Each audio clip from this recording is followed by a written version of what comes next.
mostly cloudy with a low of -1. Tomorrow, mostly cloudy with some flurries possible and a high of +1. And on Sunday, mostly sunny and a high of +6.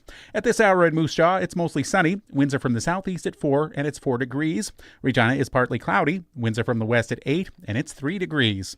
For more local news that matters to you, subscribe to the daily newsletter at sasktoday.ca. B&A Petroleum is a Southern Saskatchewan family-owned business that's there for you. They've been supporting their clients for over 30 years with locations in several communities throughout the southern part of the province. B&A Petroleum is available for all your bulk fuel and lubricant needs with propane at selected locations Monday to Friday. And don't forget, their Cardlock location is accessible 24 hours for your convenience. B&A Petroleum. Fuel you once, fuel you forever. You say, move. And your cows say, you tell them, your water is right over there. And they say, you can't convince a cow to move to the water, so move the water to the cows with a Keln Solar Livestock Watering System. With a Keln Solar Livestock Watering System, you can put your pump pretty much anywhere without the cost of hooking up to the grid. Learn more about the Keln Solar Livestock Watering System at kelnsolar.com. Keln Solar, we move water. Broadcasting from Century Studios in downtown Regina, Harvard Media presents the all-new Sportscage, where Saskatchewan comes to talk local sports. Brought to you by Nelson Homes, supplying home packages and RTMs for over 65 years. Be a part of the show. Call 1-866-767-0620 or text 306-936-6262. The all-new Sportscage. Streaming at sportscage.com and on the radio at 620 CKRM. Friday, Nelson Homes. It is the all-new Sportscage, your official home of boxing. We are going to talk boxing. It's the biggest thing in the sporting world for I don't know how long that we're talking boxing. I don't think I've ever actually been in the industry when I've got to talk boxing so much. It is Barney Shinkirk. Ryan Pollock's going to be joining. CNC Production Company is on the other side of the board. Kidding. We are going to talk boxing, but we got so much more to talk about. Grey Cup, Riders, award show last night. The Mitchell Bowl tomorrow. Laval in town to take on our U of R Rams. We're going to talk about that up and down. How about the new mayor of Regina, Chad Bachynski? What a fellow. It was a pre-record. I'm going to let you guys in a little secret. It was a pre-record, but it was great. He comes in. We talk about the sporting venues in the city, what he thinks. It's been a whirlwind for him. Eric Francis in hour 2, our NHL insider. Eric texted me and said, can we talk Tyson Paul? I said, absolutely. So we're going to talk hockey and boxing with him. NASCAR report. Crofty's coming by at around 4:30. Hour 3. Darryl Leason. How about that for a name? How about that for a throwback? Talk about football legend from Saskatchewan, from Hudson Bay, Craig Adams' hometown. We're going to talk boxing with George Shirts the Beat Off, also known as Big G09 on Twitter. And it is Friday. It is the start of our senior hockey report. The Monday Nooner guys are going to give us that. And Farhan Lalji. In hour 2. Jeez, what a show. RP, how's the week been going? You had the day off. What are you more excited for? Mitchell Bowl, Grey Cup, or the boxing match? Well, glad to be here on such a big day. Let's put it that way. Did take the day off. Yeah, for me, because it's right in front of us tonight. It's the Tyson match for sure. And I've been invested into the Netflix 3-episode pre-show there, so I'm ready to go. It feels like 1996 all over again, and we got the TV set up in the basement. I was doing a little bit of electrical work that maybe got away from me, and so I had to get the TV back ready to go for tonight, and we're set, and the kids are looking forward to it, and it'll be a fun thing to watch. Like, how close were you to calling Croft Electric to kind of come over and help? Well, it maybe wasn't at that, and I'm going to show my technical ignorance a little bit, but I was actually just trying to run some new wire, and it got broke in the wall, so it's just lost in there somewhere. I don't think that's a good thing. No, so I had to just reconfigure. It wasn't live. It was Okay. it needed to be just rerun, so I needed to reconfigure a few things to get the TV going again. But everything's all good. Don't send over any assistance or anything. We're ready to roll. We don't need a wellness check. No. Yet. It's funny. We had that same thing, and I couldn't figure out why this light wouldn't turn on. And I know this is a sports show. We got 3 hours. I can tell you the story. And this was 2 years ago, and couldn't figure out. Electrician came over. He's like, well, I don't know. Guy across the street's an electrician. He comes over. He's like, I don't know.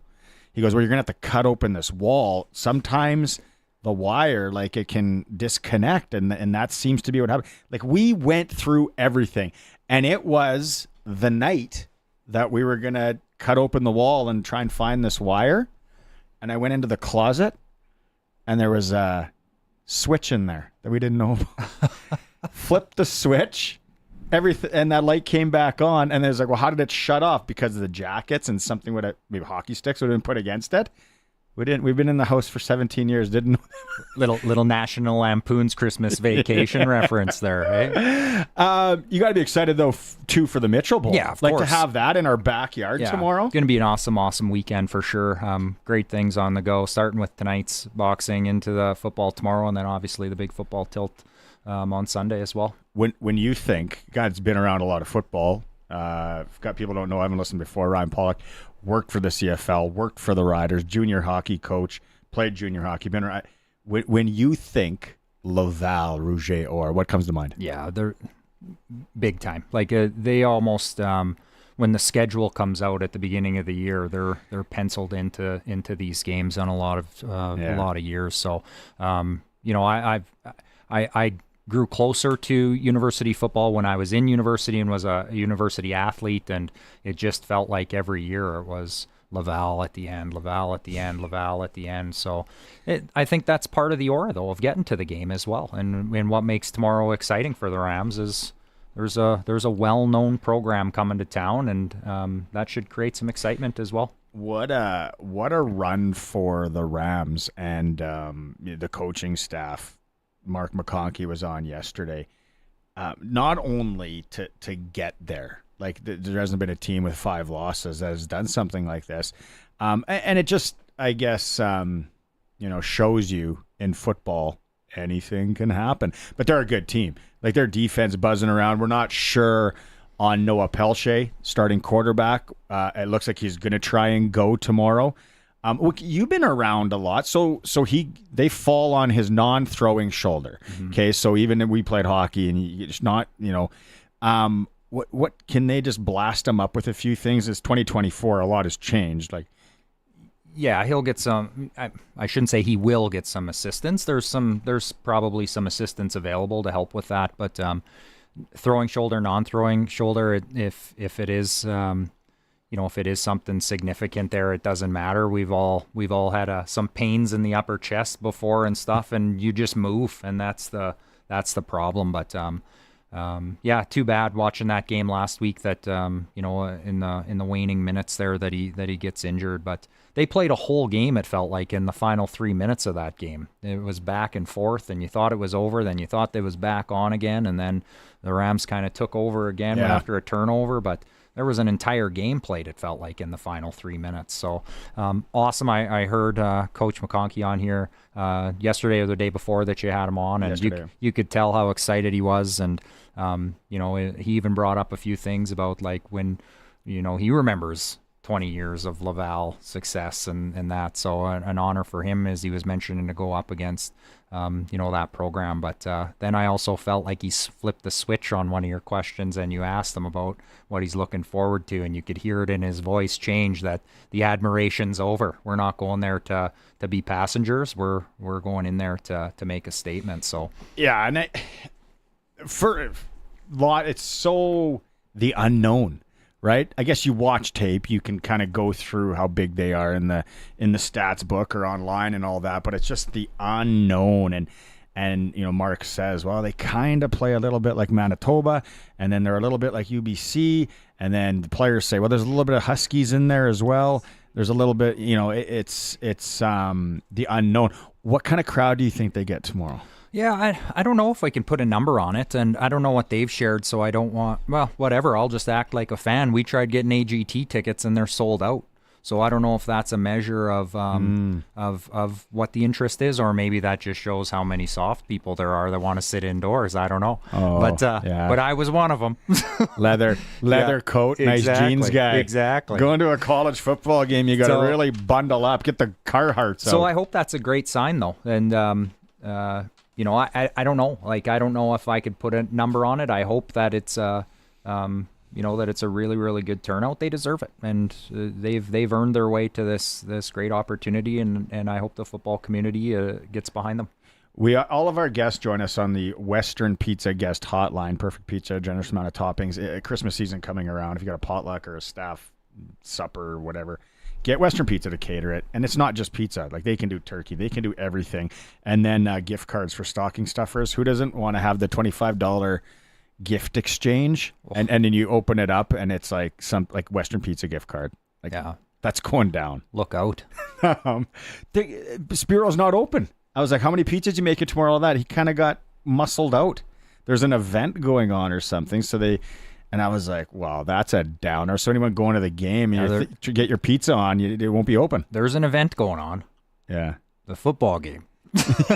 You might want a guy with beer taps and pizza there. I don't know. That's unfortunate. If you can't make it to the game is going to be heard right here on 620 CKRM. Pre-game show with Brennan McGuire's at 1:30, kickoff at 2 o'clock. I just want to give a shout out to some sponsors that are supporting that game and came on board when they heard the Rams are in the Mitchell Bowl.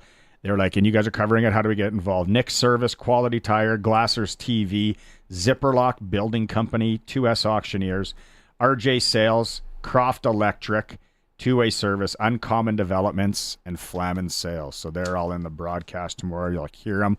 Again, Brennan McGuire and Derek Bidwell, 2 p.m. Let's take a quick break. When we come back, we're going to talk more Mitchell Bowl. We're going to bring Dave Thomas in. Kind of gave him the week off. Dave's works the mornings, afternoons. He's just a damn good guy. You'll probably see him. He'd be, when you think Dave, golf course, you manage a golf course. Starter, first part-time gig. Yeah, I could see him fitting it. Friendly guy, talkative, muscle when you need it. Yeah, for sure. Okay, well, I think that's a good call. We might have an opening there. We'll have to talk to him after the break. Yeah, we'll bring him back. You're watching the stream. It's RP, Shank, the C's. It's the all-new Sports Cage, streaming at sportscage.com. The all-new Sports Cage is brought to you by Sherwood Co-op, proud supporter of our community with over 500 donations to local charities and nonprofits annually. When you shop at Sherwood Co-op, you're contributing to your community while building equity and putting money back in your pocket. Others may claim to be local, but Sherwood Co-op is truly local. Rooted in your community for over 90 years. They're a proud Saskatchewan company who continue to support hundreds of community organizations each year. Like the Neonatal Intensive Care Unit at the Regina General Hospital and the Cancer Foundation of Saskatchewan. We are members. We are owners. We are Sherwood Co-op. You don't go to Country Thunder to see your favorite artist. You go to Country Thunder to see all your favorite artists. Country Thunder Saskatchewan returns with Def Leppard, Jason Aldean, Bailey Zimmerman, plus Nate Smith, Tyler Hubbard, Kip Moore, Tim Hicks, and so many more. Guarantee your spot. Country Thunder Saskatchewan, July 10th to 13th in Craven. Tickets at countrythunder.com. At the cabin or on the farm, Access Rural Internet gives you speed and service you can rely on. Right now, get Access Rural Internet for as low as $69.95 a month for 24 months, including free service calls by our local techs, a free Wi-Fi router, and a strong, reliable signal matched by our strong, reliable customer service. Great service is never far away with Access Rural Internet. Visit myaccess.ca to book your free site survey. See them rise. Partial breakaway, right side stops, waits, he scores! Bennett Dunlop Ford, Regina Pats hockey is back on your official voice for the Pats, 620 CKRM. Tune into Puck Drop tonight at 7 when the Regina Pats take on the Brandon Wheat Kings at Westova Place. Game day tickets are available now from the Pats box office. Don't miss a minute of the action. Listen on air or online at 620CKRM.com. Regina Pats hockey. See them rise. You'll get the gist of it? Will I? Does a gist have to be given? Can I just take a gist? You know what can be really tough to get the gist of? Saskatchewan winter driving conditions. But at least your local Cooper tire dealer carries Cooper Discoverer Snow Claw winter tires. Cooper Discoverer Snow Claw winter tires provide exceptional grip and traction in the snow and ice. See your local Cooper tire dealer for Cooper Discoverer Snow Claw winter tires. They'll help you get the gist of winter driving. Regina's biggest fall craft sale is back. Our Best to You Handmade Market returns to the International Trade Center from now until Saturday for a once-a-year shopping experience. Don't miss 140 artisan booths under one roof with jewelry, fall fashions, home decor, gourmet treats, craft spirits, and more. Meet artists from across Canada, support local small businesses, and shop quality gifts you won't find anywhere else. Did we mention free parking? Get tickets at ourbesttayou.com. What a playoff run. The Regina Rams are champions of the 87th Hardy Cup after an exciting 19-14 win over their rival, the Saskatchewan Huskies. The University of Regina Rams will be hosting the Mitchell Bowl, the U Sports National semifinal football game this weekend at Mosaic Stadium. The Rams will kick off against Laval this Saturday at 2 p.m. Get your tickets today at reginarams.com. And let's show everyone why Regina is the best city to catch a game. It's football time. Go Rams! Nelson Homes is having a year-end blowout sale of select quick possession homes that you don't want to miss out on. Save up to $40,000 on in-stock show home and spec home RTMs. Available for quick possession and spring delivery. Find out more at their website, homes.nlc.ca, and click Quick Possessions on the top banner. And for general information, call 1-800-661-6534. Nelson Homes, trusted quality and service since 1949. Bidding is now open for the timed online land auction for the Thompson family near Rush, Percy, Saskatchewan. Register to bid at macauctioncompany.com. Up for auction, 2 nice quarter sections of farmland in the arm of coalfields that produce good 2024 crops. Got land to sell? Call the Saskatchewan Land Auctioneers today.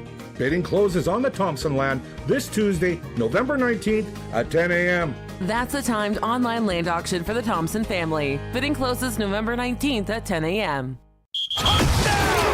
Welcome back to the all-new Sports Cage. Get social with us. Follow us on X at Sports Cage. Watch our video stream at sportscage.com and always on the radio at 620 CKRM.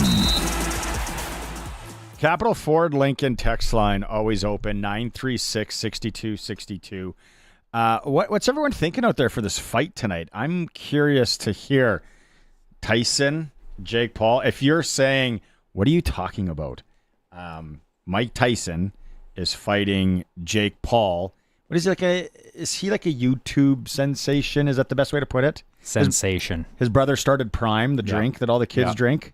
Yeah. Right? Yeah, I mean, yeah, he's a social media made there we go person, and let's not discount it. He's an athlete, big guy, big strong guy, and obviously can throw mitts a little bit as he's getting into the ring with Tyson. But is he a professional boxer?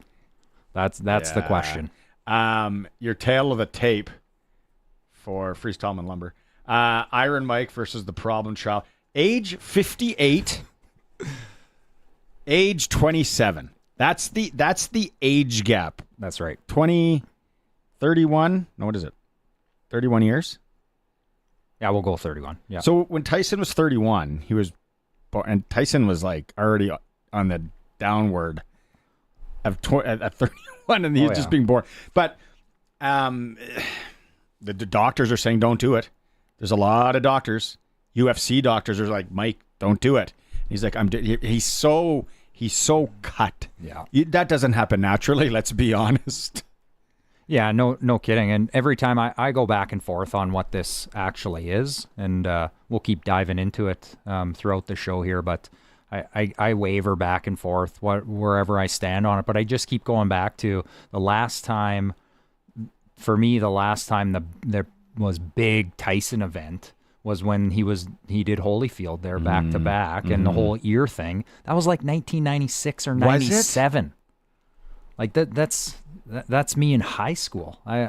That's a long time ago. That's the tail end of his career, and then 25 years plus later, he gets back in there. So it's oh, look at this. November 9th, 1996. Yeah. I was living in Flagstaff, Arizona. There you go. Our team went to Vegas that night or 2 nights after Tupac got shot. We went by. There was the memorial set up. I think when we go to ages like that, Curtis usually has a smart aleck chime in. Yeah, wasn't alive. Well, so that says something right there. Does it not? Oh, for sure. And I think that's why it's so intriguing. Is it's really brought together a whole 2 different generations of this fight. That there's people going, what are you talking about? That this guy is going to step into the ring and he's going to box a 28-year-old or whatever, and we're like, yeah, and he's going to get knocked out. Like the 58-year-old's going to knock him out. I don't. But that's where the question. I want that to happen. Me too. But I don't know if it would be. Bring Dave Thomas in. Sorry, Dave. I know you're waiting there here, and you probably have some rebuttals to what we were talking about earlier. I am trying to get you a side hustle, a side job, and it might happen at the Royal Regina Golf Course.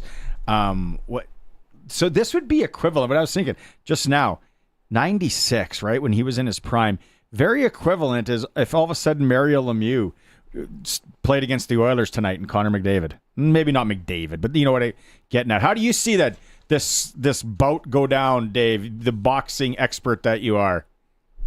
This is the first time in a long, long time that I've actually wanted to see a boxing match, because you go back to the 90s, right? And I don't know about you guys, if you ever ordered a pay-per-view, we didn't have the shekels to do that. So we'd go out to Fred and Tony's, and, you know, they had the big satellite dish that was only good for watching pay-per-views, Mom, just in case you're listening. But that was what we would do. So this is the first time in a long time, and I'm actually intrigued to see what's going to happen. I was going to say excited, but I don't think that's it.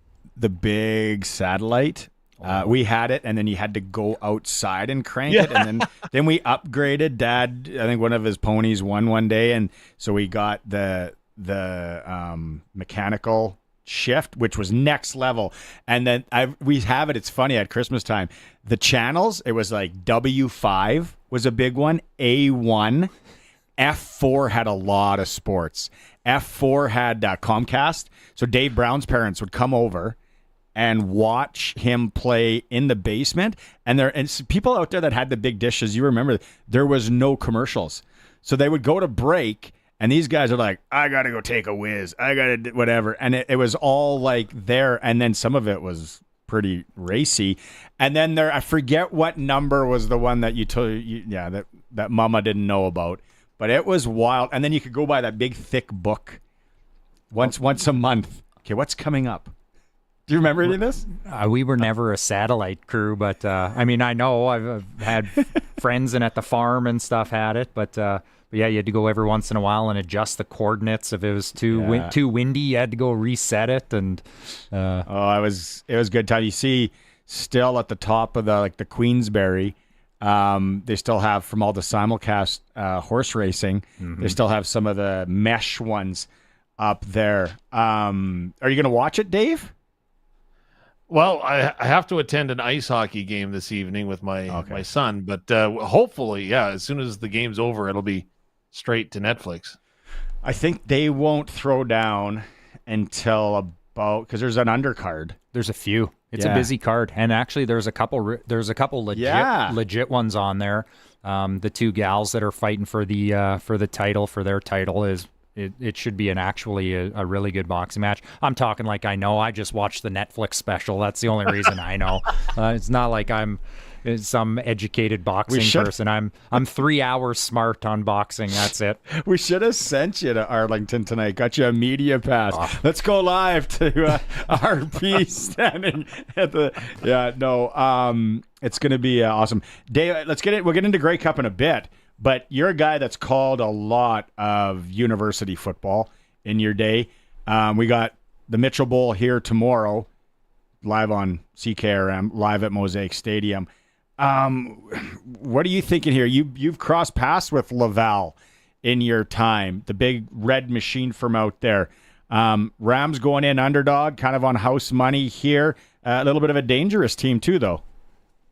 Well, you're right. Absolutely. When you play with nothing to lose, sometimes it's the best way to play, right? You got nothing to lose, no expectation. You just go out and do your thing. And that's exactly what the Regina Rams, I'm sure, are hanging their helmets on right now. And why wouldn't you? You've come up with being hot at the right time, executing at the right time, having the heart and the character and the dressing room to carry you to this point. So it's going to be very interesting to see what the Rams come out with tomorrow. And I heard you guys talking about the crowd. Like, that's what intrigues me. How many of us are going to come out to cheer on the Rams? Because it's going to be a fun time at Mosaic Stadium. The other side, Laval Rouge et Or, they're the ones that, it's so funny because I'm trying to find some way to equate them to a hockey team like back in the day when the Rangers were spending so much money when there wasn't a salary cap. And the Rouge et Or have been painted as being a professional team in U Sports, right? Because, again, they do have a very large budget. They do have a very large fan base. And there's so many things that were rumor back in the day that, oh, yeah, they fly their team down to Florida to practice in the winter. And they bust. Really? They bust, actually. They took buses 25 hours. They bonded.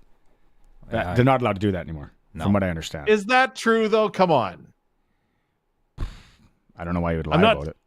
I'm not discrediting your source. I'm just saying there were so many things that were thrown out there back in the day, from how they would go ahead and they'd wreck the turf at other fields. And there was so many rumors that were out there because they were the big bad Laval Rouge et Or. They're just a darn good football team with a pretty good coaching staff with a heck of a recruiting mechanism that is going to come into Regina and look to put on a show. First time in Saskatchewan since they played in the Vanier Cup, when balls were exploding into the kicking net when they were trying to warm up punters on the sideline.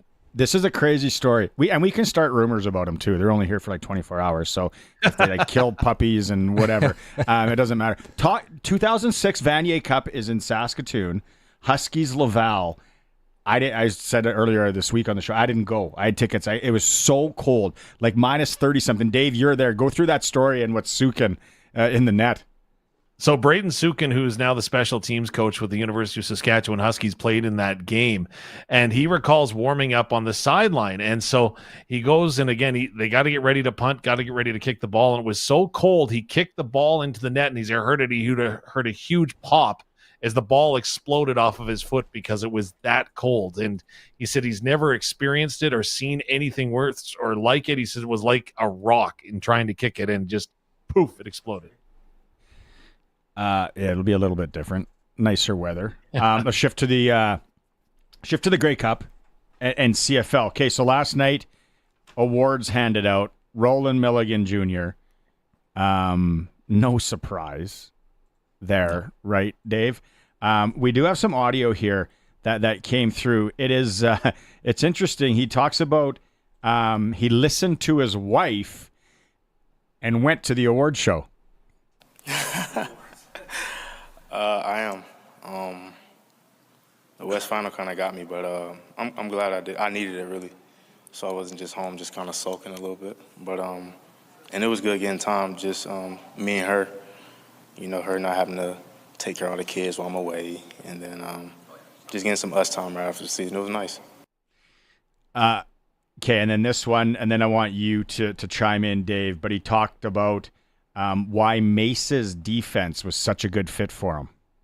But Coach Mace, he gives Coach Bell the freedom to be who he is as a coach. And he gives us the freedom to be who we are as players. And, he tries to unlock our strengths and elevate them even more. I've always been a ball guy. And he always, week to week tells me, you have to figure out how are you going to get the ball this week. There's going to be different opportunities. You can't miss those opportunities because they're hard to come by. So Coach Mace, Coach Bell, they push me a lot mentally to lead, and then just to be who I am. He challenges me every week. Just be who you are, lead these guys, and be yourself. Don't try to be other guys. Don't try to make somebody else's plays, your plays going to come to you. And then also go find you some plays to make too. In all honesty, Dave, let's go back to May, beginning of the year. Do you see, like, I guess if Lucas here, we could ask him, do you see this progression and where Roland is last night picking up that award? Absolutely. From day one of camp, he came in, and one of the things that I think that he was challenged by his coaches was to be more vocal and more of a leader, because he sees the game at the next level, which is, in my eyes, what makes him really successful is his ability to decipher what's happening, and then he has the athleticism to back it up. So he's the complete package, and I would suggest that we haven't even seen the ceiling for Roland Milligan Jr. yet. Like, he continues to progress and evolve every week. And the one thing was okay, he missed most of last year with that foot injury, and he talked a little bit about it. My favorite story was that he has a notebook where he wrote down his goals for the year. So he was telling everyone about how he went ahead and he wrote down that he was going to be the most outstanding defensive player of the year. Yes. I wrote it down in my notebook before the season even started, that I wanted to be Defensive Player of the Year. So it's always been a goal. I always felt like it was an obtainable goal. But you got to prove that, and I proved it. Yeah, I think some people almost forgot about him last year, as Dave was alluding to, after his foot injury and him missing, the back half of the season there, that you forget just his impact that he had. And then coming into this year, he might have been a little bit not forgotten about, but just not as forefront as he would have been had he played all of last season. So I know, talking to some of the folks inside the walls there, that I know that they're absolutely over the moon with him as the type of player and person that he is in and around that team. So again, was it a shock? I don't know. You got to go out and put together 18 games, but his ability is very, very high, and I agree with Dave that his ceiling is probably even higher. He'll continue to grow year in and year out and within the league, and man, he's a dynamic, opportunistic player. Let's play the last clip, Dave, and then I want you to chime in on this, because he talks about it. He's only the second defensive back to win the award, and he was asked, why do you see there's so few DBs on that trophy? We naturally get disrespected. That's football. No matter what the level is or what league it is, DBs always get disrespected. So you got to go above and beyond to get awards. But we know the world we live in as defensive backs, and we don't really worry about it. Just come to work every day and just be the best version of yourself. Yeah, it's surprising, and until the report comes out and the stories come out and stuff, Dave, like, how few DBs have won this. I know, it's incredible, right? You think about some of the real good ones, like Brandon Browner is a guy that jumps to my mind. You remember how dominant he was in the Canadian Football League, but there's been some real good ones. And the one part that we didn't get to there was and I think that this speaks to the person and the character that's building in the Riders locker room, was he talked about that goal of writing down that he wanted to be the most outstanding defensive player. That wasn't the only goal that he wrote down in that notebook. The other one that was ahead of that, win the Grey Cup. So to a man, that's kind of the philosophy that has grown within this group that's become the core of the Riders right now, is team first. The individual stuff is great afterwards. Okay, let's get into the game. What are you going to be curious as you watch this? I know you guys are doing the pregame show here starting at 1 o'clock on Sunday. You've seen both of these teams quite a bit. What are you curious and intrigued with this matchup? Well, we're going to have some great guests. First of all, of course, we're going to hear from Tanner Schmeckel, former Regina Ram, so he will join us, as will Patrick Neufeld prior to kickoff. They will, both Regina guys, Saskatchewan ties, we'll have them on the air with us as we count down towards kickoff. But the thing to watch, I think, that everybody's looking at, and such an interesting dynamic, is Nick Arbuckle at quarterback for the Toronto Argonauts. Of course, he'll come in place of Chad Kelly. Arbuckle was literally a month away from packing him in and saying that's it, because he didn't get signed in the offseason. Remember, it wasn't until Chad Kelly was suspended that the Argos actually signed him, and he's worked his way up to the number 2 spot on that depth chart. And if you're looking at the full circle moment, of course, you go back to 2007 when the Winnipeg Blue Bombers had to dress their backup quarterback because their starter was injured in the East Final. It was, of course, Kevin Glenn that was injured, and who came in? Ryan Dinwiddie now as head coach. So very interesting dynamic. Dinwiddie knows what Arbuckle's going through, and I'll be very curious to see if they can operate the offense at an efficiency level that's high enough to beat a very tough Winnipeg defense. Yeah, it's interesting. I mean, just Arbuckle's story on its own is an interesting dynamic in the game. And you talk about or think about going back to 2007 for the similar situation. And then having Dinwiddie involved in it is just a pure CFL type moment. And to be able to have him in your corner, like you say, Dave, to be able to help talk you through it and what goes into the preparation and even reflect back on this is exactly how I was feeling and I can understand how you are. So here's how we can try to help you and, attempt to, to insulate him a little bit through the week, I'm sure will help, and especially over probably the next 24 hours to make sure that he's getting that preparation time in and making sure he's in the right headspace. But we can't forget too that in a one game showdown, Nick Arbuckle was the guy around the league, the free agent in 2018, 2019 type of time. So he has it in him. Can he pull one out of the fire here for one 60-minute contest and kind of get it going? But absolutely, if he gets on a roll and can get some momentum and their team starts going, they're there for a reason too. So they're professional football players, right?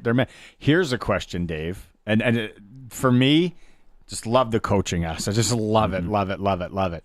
Okay, if we win the toss, you're Winnipeg. Are you taking the ball to now try and score and put pressure on? Because if they get down, like now you got major pressure on Arbuckle. Or do you kick it and hope your defense sends a message early, turnover, score, right? Like, where would you land, Dave? If I'm Winnipeg and I win the toss, I'm deferring all day. I'm going to defer to the second half and hope that Toronto takes the football because I want my defense out on the field first. You know that wind isn't going to matter inside the Dome Stadium, but I want to have that football to start the second half to do the old 2-for-1, right? Where you get a possession at the end of the half and then you start with the ball. Because the stat that's jumped off the page at me is that 4 of the last 6 Grey Cup winners have actually trailed at halftime. So making the adjustment at halftimes is really critical in the Grey Cup game, and if Toronto can find a way to linger and stay around and stay close long enough, they got a legit shot. But if I'm Winnipeg, I want to put my defense out there, stop that Toronto Argonaut offense where they're in their tracks, and then take control early in the third quarter. All right, buddy. Going to be a good watch. We'll be listening starting at 1 p.m. Is it 1 p.m.? Starting on Sunday, 1 p.m. Like you said, you got your guest. And then we have kickoff here, CKRM at 5 o'clock. Okay, have fun at ice hockey. And then that fight ain't going to go down until about 9:30, I bet. So then pour yourself a cocktail, and then we'll regroup on Monday. Sounds good, and it sounds like RP's fully into wiring up that free cable. So, hey, I don't need your help for the satellite. I have that from the 90s, but if you got it figured out, let me know. I don't have it figured out. Hopefully you get Super Channel. Yeah. Remember, everyone wanted Super Channel as a kid. We're going to talk to the brand new mayor of Regina when we come back. It is the all-new Sports Cage, streaming at sportscage.com. Eder Seed and Processing east of Regina is always looking for seed, particularly brown and yellow flax, and large caliber peas, including Forest, Comfort, Spruce, and Striker green peas. They're splitting peas for human consumption, and they're always looking to buy. Eder Seed and Processing is licensed and insured with the Canadian Grain Commission. Call Jim at 522-1668 for delivery options and prices. That's 522-1668. Eder Seed and Processing, just east of Regina off Highway 33. The Dark Hall Presents series is proud to present J.J. Voss and Friends Saturday, November 23rd, featuring Megan Kelly and special guest Dean Cush of Faster Gun. Don't miss J.J. Voss. And all I know is I want to go home. All I know is I want to go home. Tickets at the Dark Hall box office and at darkhall.ca. SCMA legend and legacy award-winning Faster Guns Dean Cush. Yeah, you're back again. SCMA multi-award winner J.J. Voss. I'm playing for keeps. I'm looking for you. J.J. Voss, Saturday, November 23rd at Dark Hall in Regina, featuring Megyn Kelly and special guest Dean Cush, part of the Dark Hall Presents series. I'm playing for keeps. What a playoff run. The Regina Rams are champions of the 87th Hardy Cup after an exciting 1914 win over their rival, the Saskatchewan Huskies. The University of Regina Rams will be hosting the Mitchell Bowl, the U Sports National semifinal football game this weekend at Mosaic Stadium. The Rams will kick off against Laval this Saturday at 2 p.m. Get your tickets today at reginarams.com. And let's show everyone why Regina is the best city to catch a game. It's football time. Go Rams! When planning a mini winter getaway, take a step back in time with the historic Grant Hall Hotel in Moose Jaw. Built in the 1920s, this luxurious hotel features classic designs, 58 styles of rooms, the most elegant meeting rooms, and a banquet hall. Spend the day exploring, then enjoy an extravagant, relaxing dining experience at the Grant Hall Dining Room and Burrowing Owl Lounge. They have gift cards too, perfect for stocking stuffers. The Grant Hall Hotel Moose Jaw, your vacation destination in a notorious little city with an amazing history. Grey Cup Sunday. The Winnipeg Blue Bombers will play the Toronto Argonauts for the 111th Grey Cup in Vancouver. The all-new Sportscage has the best game day coverage in the CFL. It all starts with countdown to kickoff at 1, the Grey Cup pregame show at 3, and kickoff at 5:30. Don't miss a minute of the action. The 2024 Grey Cup on the 620 CKRM Cooperators Roughrider Radio Network. You don't go to Country Thunder to see your favorite artist. You go to Country Thunder to see all your favorite artists. Country Thunder Saskatchewan returns with Def Leppard, Jason Aldean, Bailey Zimmerman, plus Nate Smith, Tyler Hubbard, Kip Moore, Tim Hicks, and so many more. Guarantee your spot. Country Thunder Saskatchewan, July 10th to 13th in Craven. Tickets at countrythunder.com. Nelson Homes is having a year-end blowout sale of select quick possession homes that you don't want to miss out on. Save up to $40,000 on in-stock show home and spec home RTMs. Available for quick possession and spring delivery. Find out more at their website, homes.nlc.ca, and click Quick Possessions on the top banner. And for general information, call 1-800-661-6534. Nelson Homes, trusted quality and service since 1949. The newest king of trucks in Saskatchewan is Southie Mainline Chrysler. Get up to $20,000 off MSRP on the Ram 1500, Dodge Durango, and Jeep Grand Cherokee. Plus, an additional bonus cash up to $2,500 on select models. Our remaining 2023s have up to $13,085 off. Just 30 minutes north of Regina. SouthieMainline.ca. Worth the drive every time. Guaranteed. The all-new Sportscage is live streaming from our Century Studios in downtown Regina. Watch now at sportscage.com. Be part of the show by texting 306-936-6262. 620 CKRM. Welcome back to the all-new Sportscage. Still a lot to come in hour 2 after news. We're going to be joined by Eric Francis, our NHL insider, for Southie Mainline Chrysler, worth the drive every time, guaranteed. More Mitchell Bowl and the NASCAR report. We're going to end this hour with our new mayor in Regina. There was the elections this week in all the cities. Congratulations to everybody that won. Chad Bachynski joining me. Whirlwind, is it to say the least, the last 24-ish, 48 hours? Yeah, whirlwind, very little sleep, but very excited to start getting to know everybody and get into it. What makes you want to run for mayor? Obviously a question I get asked a lot. It was really, I've lived here for nearly 25 years, and it was just one of those things that I've thought about, putting my name forward and seeing the state of the city and the things that I was frustrated with. Mm-hmm. I felt the need to put my name forward, and then talking to residents, that seemed to resonate with them. Why do you think you won?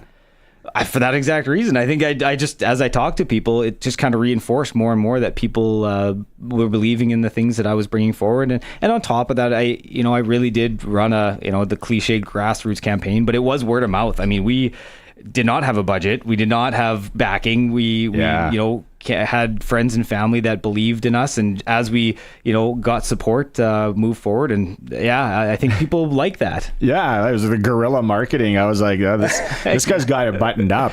What are you all about? Like, wife and kids. You said you got two kids? Yep. Yeah, 2 kids. Yeah, wife, 2 kids, 12 and 8.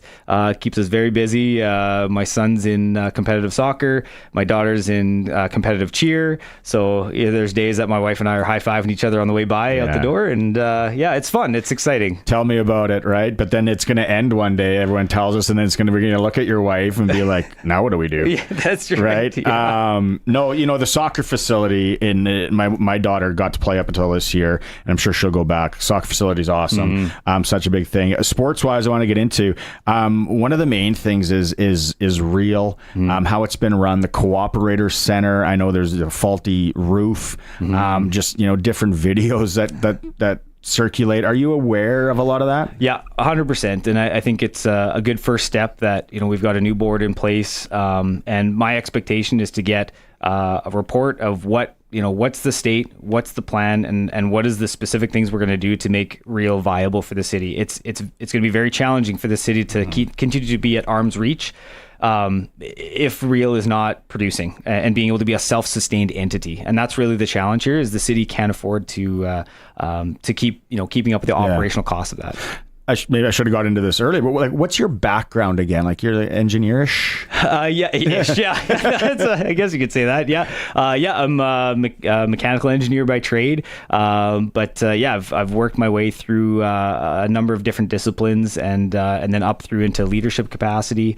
That's my background in construction has been a large portion of that. And then also some IT technology, operational technology. A lot of marrying of leadership and technical background. That's good though, right? Because it's like the other day on the show, we get text messages that fly in and people are like, well, if we would have built a stadium with a dome and we could have done this and we did this. And then when I go back to talking to some of the board members that were on when they were building the facility, they were like, I remember we were in Las Vegas golfing and they told me, they said, do you know how expensive it would be to heat that thing in the winter and then keep it cool when it was really hot in the summer? It's like we can't do it, and that's something that people don't get, where you're going to be able to shed light on a lot of that. Yeah, absolutely. I think it's that the initial cost is always overshadowed by the ongoing operations, and I think that's a big one that I want to bring some transparency to for sure. Yep. We don't talk a lot of swimming on the show, but aquatic center, that's a big one. What's your stance there? Yeah, I mean, that's one that's been approved. I've been pretty vocal saying that that's one I believe we need to move forward. The Lawson is becoming end of life. So, when we talk about the cost, and I've heard, I want to see the right from the city, the exact numbers, because there's lots of numbers floating around, but the cost difference, there is a cost difference, but the ongoing operational costs, again, with a geothermal capacity, that's going to pay us back. Also, the longevity is going to pay us back. Also, hopefully reducing some of the wait times for swimming lessons and bringing in tourism for competitions. Absolutely. Like there's a lot of benefits that can actually start when you start to add up all of those, the value. I think that difference becomes quite a bit smaller. Yeah, and that's one thing people don't, just because swimming might not be the hockey, the soccer, the football in Regina, but it does bring in money, right? Like synchronized swimming and diving. Like, Curtis, you know a lot about that. Let's go the baseball facility. Regina Red Sox, fantastic organization, well run. They do a heck of a job. We're bringing in the 2025 Canadian Men's Baseball Championship with the Sportscage, going to be a big part of that. Baseball facility, what's your take there? Yeah, that one's a little challenging, just because, again, there's a lot of work we need to do. We got $1 billion infrastructure deficit. So again, I would love to say, we can build everything. Yeah, but I think we have to be just thoughtful about how we do it. That being said, I would love for us to aggressively explore partnerships, private partnerships, sponsorships. What can we do? I mean, that's what most cities do, is they try and partner with folks to get names of companies and things that want to support that type of activity. So that's the angle that I really want to pursue with that to start with. So we can try and look at something. Yeah, and then maybe the people again, something that's like baseball facility. Well, no, it's probably going to be used more than, it's got to be used more for different things. Maybe you can bring in smaller concerts, right? Or football can play on it and things like that. The one okay, so this is not sports, and we've joked about it here on the show too. Again, you moved to Regina, was it 25 years ago? 25. Yeah. So I'm about 20. For the life of me, like, can we not get some big supporters, businesses, and say, we're going to give you lifetime branding, brands, the big construction companies? Can you build us an overpass over the tracks? As an engineer, when you see that, like, take us through behind the curtain, maybe for the people that aren't as educated in it. So, and believe me, I've been stuck on the tracks many times and have said all the words that everybody else has said while waiting. Absolutely. I would love to have the conversations. I will say, from my experience and background, I've worked with rail companies throughout the province. There's a lot of stuff behind what they will and won't do. Not to get into too much of the details, but it is challenging. So at the forefront of it, it looks like trains across a road. There's so much behind that. But listen, I will have the conversations because, I feel the exact same way. I watched that video that circulates on social media of they're building a bridge. I think it's in Asia, and they do it overnight, and then and it's like they swing it, and it's pre-made almost. It's like the pre-made houses, RMTs and that. Okay, last question on that. As an engineer, is it easier to go under or over something like that? Oh man. So I'll tell you this. I'm a mechanical engineer by trade, so that's a civil engineer question. And I'll tell you, the joke is that for a civil engineer, if it moves, it's broken, and for a mechanical engineer, if it doesn't move, it's broken. So for me, it's not really my background, but I will say what I've seen in Saskatoon. It seems like they like to go and dig deep. They like to dig down. So, and I will say what I do know about some of the civil, just because I do know some peripheral stuff. I know that when you disturb ground, right, you have to pack it back up. So sometimes it is easier to go down because you have that base layer that's already packed down. You're not disturbing that ground and then having to pack it down again. So I'm sure there's lots of people listening that are civil engineers that are gonna tell you the real answer, but that's okay. It went way over my head. And right away I started thinking of Boston when they did the big dig and they went the tunnel instead of the bridge. So it's some congratulations. Thanks so much. I don't know how you're gonna get sleep and all that, but just I'm sure the ride's been awesome though. Yeah, it's incredible, and the support's been incredible, and I just look forward to doing my best for the city. Right on. New mayor of Regina, Chad Bachynski, joining us. He's probably going to try and get some sleep over the next weekend, unless there's any cheer or anything like that going on. I don't know. We'll try and get a little sleep and some time with the family. It's the all-new Sports Cage. When we come back after news, Eric Francis, NHL Insider. You are watching the stream at sportscage.com.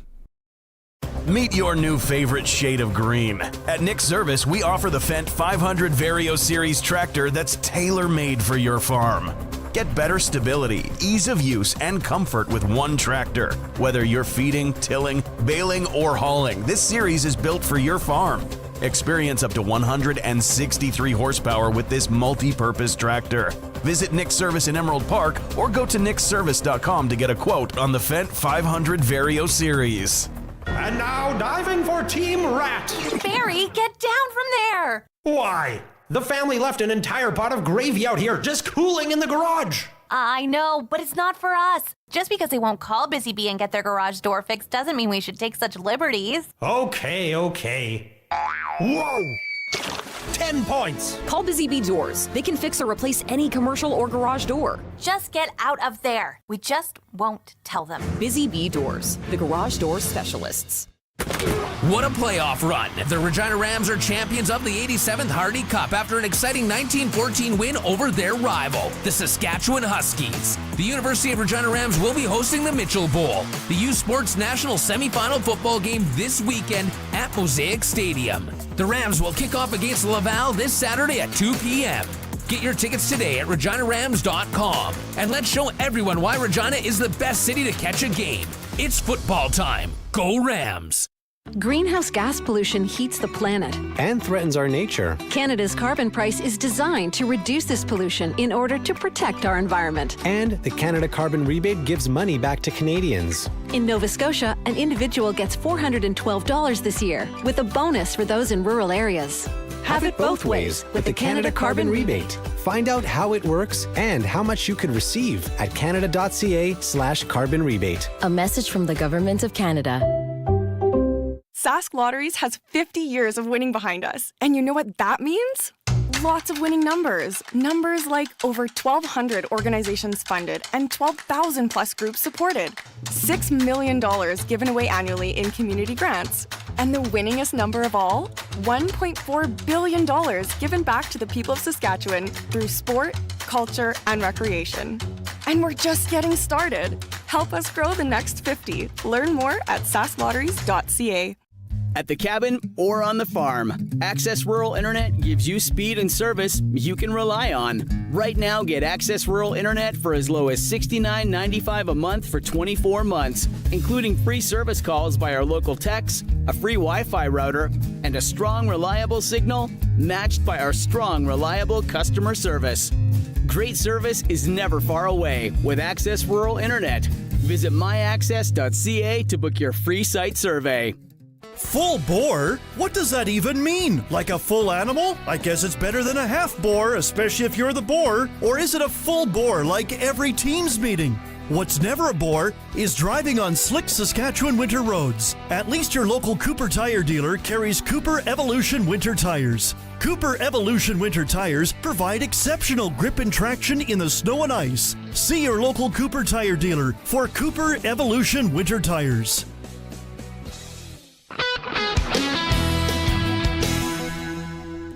It's 4 o'clock. Good afternoon. It's mostly sunny and it's 5 degrees in Regina. I'm Corey Atkinson from the Harvard Media News Center with 620 CKRM News for Sherwood Co-op. Proud supporter of our community with over 500 donations to local charities and nonprofits annually, and by Mercedes-Benz Regina. For those who can, Mercedes-Benz-Regina.ca. 2 Regina men have been charged with second-degree murder in connection with the death of 19-year-old Jason Martin. On June 1st of this year, police responded to an injured male on the 2300 block of Reynolds Street. The man was transported to the hospital but later died. After an investigation by Regina Police Major Crimes Unit and the Saskatchewan Coroner Service, the death was ruled a homicide, the city's second of the year. Tyler Blue Worm and Talon Lee Worm were arrested on November 14th and appeared in court today. Federal Labor Minister Stephen McKinnon says the postal strike gripping the country must be resolved through negotiations. Canada Post workers across Canada walked off the job today. But McKinnon says Ottawa's not about to step in to force an end to the bargaining impasse. I'm not looking at any other solution other than negotiation right now. Every day is a new day in collective bargaining, and we are going to continue to support the parties in any way we can and make sure that they are able to try and get a negotiated agreement. He says negotiations have been tough so far and there's been little progress on the big issues. The Bachynski Wind Energy Facility, a 200-megawatt wind farm, is now contributing emissions-free power to Saskatchewan's grid. A partnership between Cowes First Nation and Green Investments owns the facility, which can supply power to about 100,000 homes. Sask Power signed a 25-year agreement to purchase energy from Bachynski as part of its net zero emissions strategy. Sask Power President Rupen Pandya called it an essential milestone in the province's renewable energy goals. With 1,000 megawatts of wind and solar projects in progress, Sask Power plans to add up to 3,000 megawatts of renewable energy by 2035. Canadian wholesale sales rose 0.8% to roughly $82 billion in September. Statistics Canada says the increase came as sales in the motor vehicle and motor vehicle parts and accessories subsector increased 2% at about $14 billion. Statistics Canada also says manufacturing sales fell 0.5% to roughly $69 billion for that month, for the second consecutive monthly decline. And Taylor Swift took over Toronto last night with the first of 6 sold-out shows as part of her Eras tour. Canadian press reporter David Friend was in Rogers Centre for the 3.5-hour spectacle. I've been to a lot of huge concerts in my lifetime, but the Taylor Swift show, first night of Taylor Swift in Toronto at the Rogers Centre, was incredible. The energy was on a level that I've never experienced before, and the costumes were on point. So many people came to that venue, not just dressed as Taylor Swift, but in some cases dressed as obscure references to her lyrics. Even Swift appeared stunned by Toronto's enthusiasm, saying she's noticed the way the city has embraced her and that it felt different from any other experiences she's had before. That's your 620 CKRM News. Read more stories from around your community and around the province at sasktoday.ca and 620ckrm.com. Your weather is next. The luxury of Mercedes-Benz has never been more within reach with the fall demo event at Mercedes-Benz Regina. Save up to $32,000 on select models like the luxurious EQE 350. Get the premium performance and elegance Mercedes-Benz is known for, but with unmatched value when you choose certified pre-owned. Take advantage of the opportunity to experience the Mercedes-Benz you've always dreamed of, without compromise. Book your test drive at Mercedes-Benz Regina. When you shop at Sherwood Co-op, you're contributing to your community while building equity and putting money back in your pocket. Others may claim to be local, but Sherwood Co-op is truly local. Rooted in your community for over 90 years. They're a proud Saskatchewan company who continue to support hundreds of community organizations each year. Like the Neonatal Intensive Care Unit at the Regina General Hospital and the Cancer Foundation of Saskatchewan. We are members. We are owners. We are Sherwood Co-op.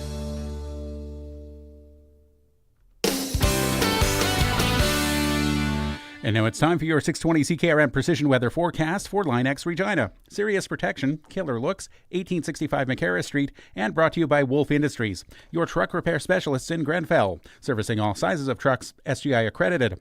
Tonight, mostly cloudy with a low of -1. Tomorrow, mostly cloudy with some flurries and a high of +1. On Sunday, mostly sunny and a high of +6. At this hour in Moose Jaw, it's partly cloudy, winds from the northeast at 5, and it's 5 degrees. Regina is mostly sunny, winds are from the northwest at 5, and it's 5 degrees here as well. For more local news that matters to you, subscribe to the daily newsletter at sasktoday.ca. When you want the best for your truck, you want Line X. Your truck has withstood the harshest elements Saskatchewan has thrown at it. Rocks, gravel, rain, sleet, and snow, and left with no chips, no rust. Line X protective coating keeps your truck's bed liners, rocker panels, and bumpers looking like brand new. Don't settle for Brand X. Go with Line X. It's serious protection. Come see why everybody loves taking their truck to Line X Regina for their rocker panels, bumpers, and more. Line X. Make your truck complete. 1865 McCarra Street. Whether Smokies after you or not, when you're on the road in your big rig, you're in a hurry to get to where you're going, and you need a part shop you can trust. Wolf Industries is the premium choice. They're your family-run truck mechanic shop with a full line of parts for big semis, with certified AC technicians for the hot summer. Stop in at their Grenfell location for all the parts and repairs you need. They're SGI accredited for safety inspections and have 24-hour emergency call-out. Wolf Industries, the best for your truck. 10-4. Broadcasting from Century Studios in downtown Regina, Harvard Media presents the all-new Sportscage, where Saskatchewan comes to talk local sports. Brought to you by Nelson Homes, supplying home packages and RTMs for over 65 years. Be a part of the show. Call 1-866-767-0620 or text 306-936-6262. The all-new Sportscage. Streaming at sportscage.com and on the radio at 620 CKRM. Hour 2 of the program. Barney Shinkaruk, Ryan Pollock, and the C's getting you ready for the weekend here. Hockey today, if you're going out and about. Pats are in Brandon tonight. Pats are playing in Brandon tonight and tomorrow. It's almost like the old Flin-Flon to Brandon. You know, it's weird. I don't know why they're doing that, but elsewhere in the dub, as far as Sasky teams go, Edmonton's in Saskatoon, Tri-Cities in Paradise to take on the Raiders, and then other close to home, Victoria, Medicine Hat in the Hat. SJHL, Flin-Flon, Kindersley. That was the Southey Mainline Chrysler worth the drive game. They're playing a back-to-back there, the Flon and Kindo. Battleford's in Weyburn, Estevan's in La Ronge, Nipawin in Melfort, and Humboldt welcomes Melville. NHL. Well, let's hold off on the NHL because he's standing by. And then one more, AAA Midget League, AAA U18. Yorkton welcomes Tisdale tonight. Swift Current is in Warman. Let's talk NHL with our guy in Calgary. It's time to talk hockey on the all-new Sportscage with NHL analyst Eric Francis. Brought to you by Southey Mainline, the Mainline Automotive Group's newest king of trucks.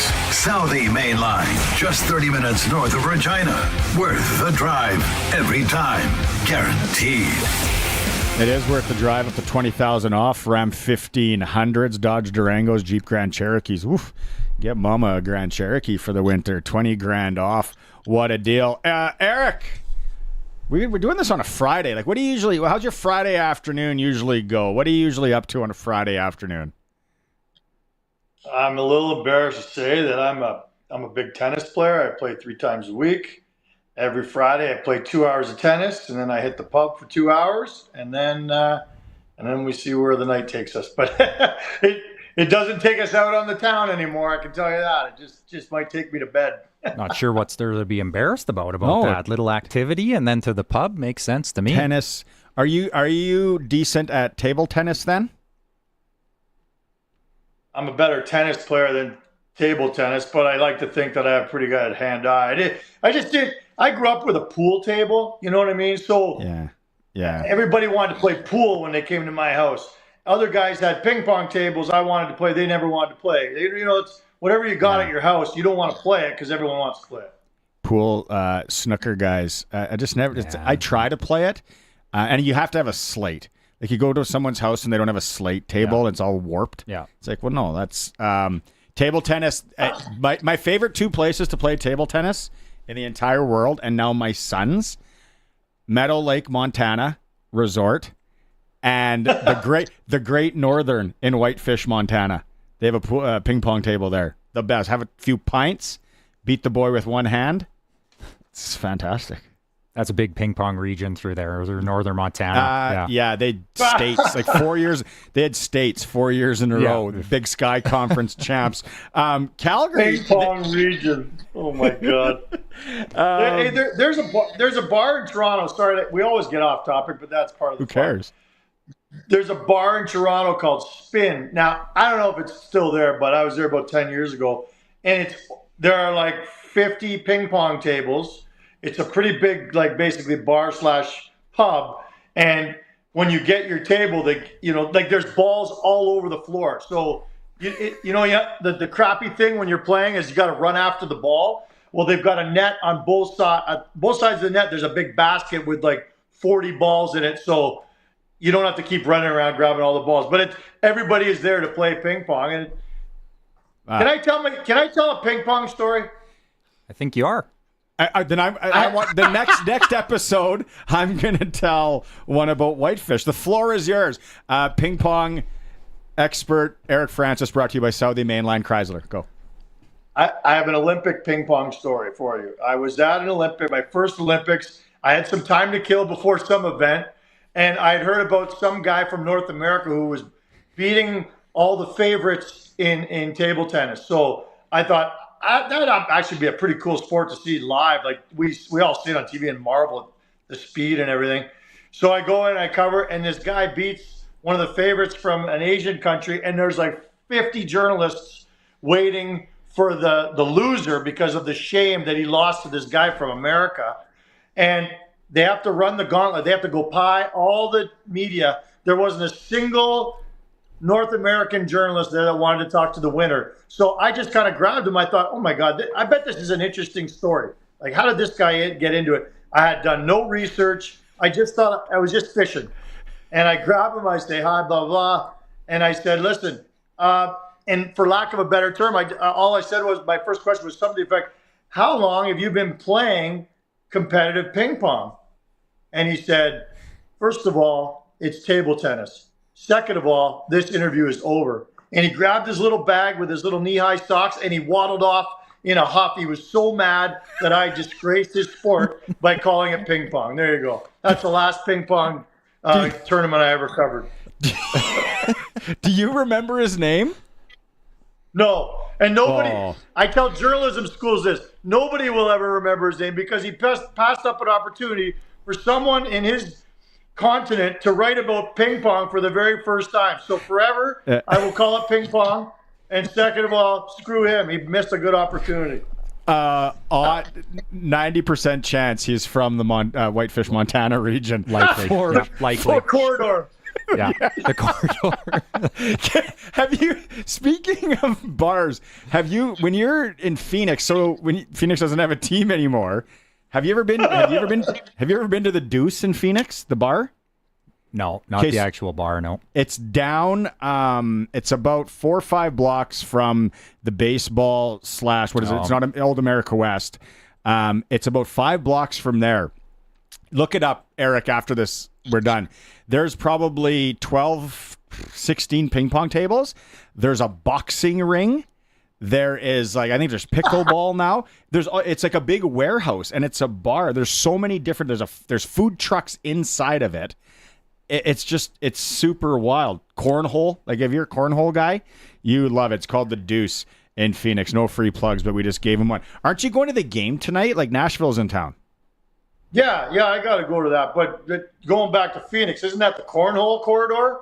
That whole region, isn't that where all the good cornholers come from? Pickleball. Yeah, more recreational through there, I think. But yeah, it's a hot spot. I'm still hung up on this place having a boxing ring. Yeah. How does that fit into everything? I know that could get dangerous. For sure. Oh my God, what a liability in America! Yeah, no. Those cornhole athletes, they don't like how things are going, and they decide to hop into the ring. They go if they don't like how things are going, you go into the transfer portal. That's right. That's right. What do you think? What are you thinking? Nashville, Nashville's got to start winning hockey games here, Eric.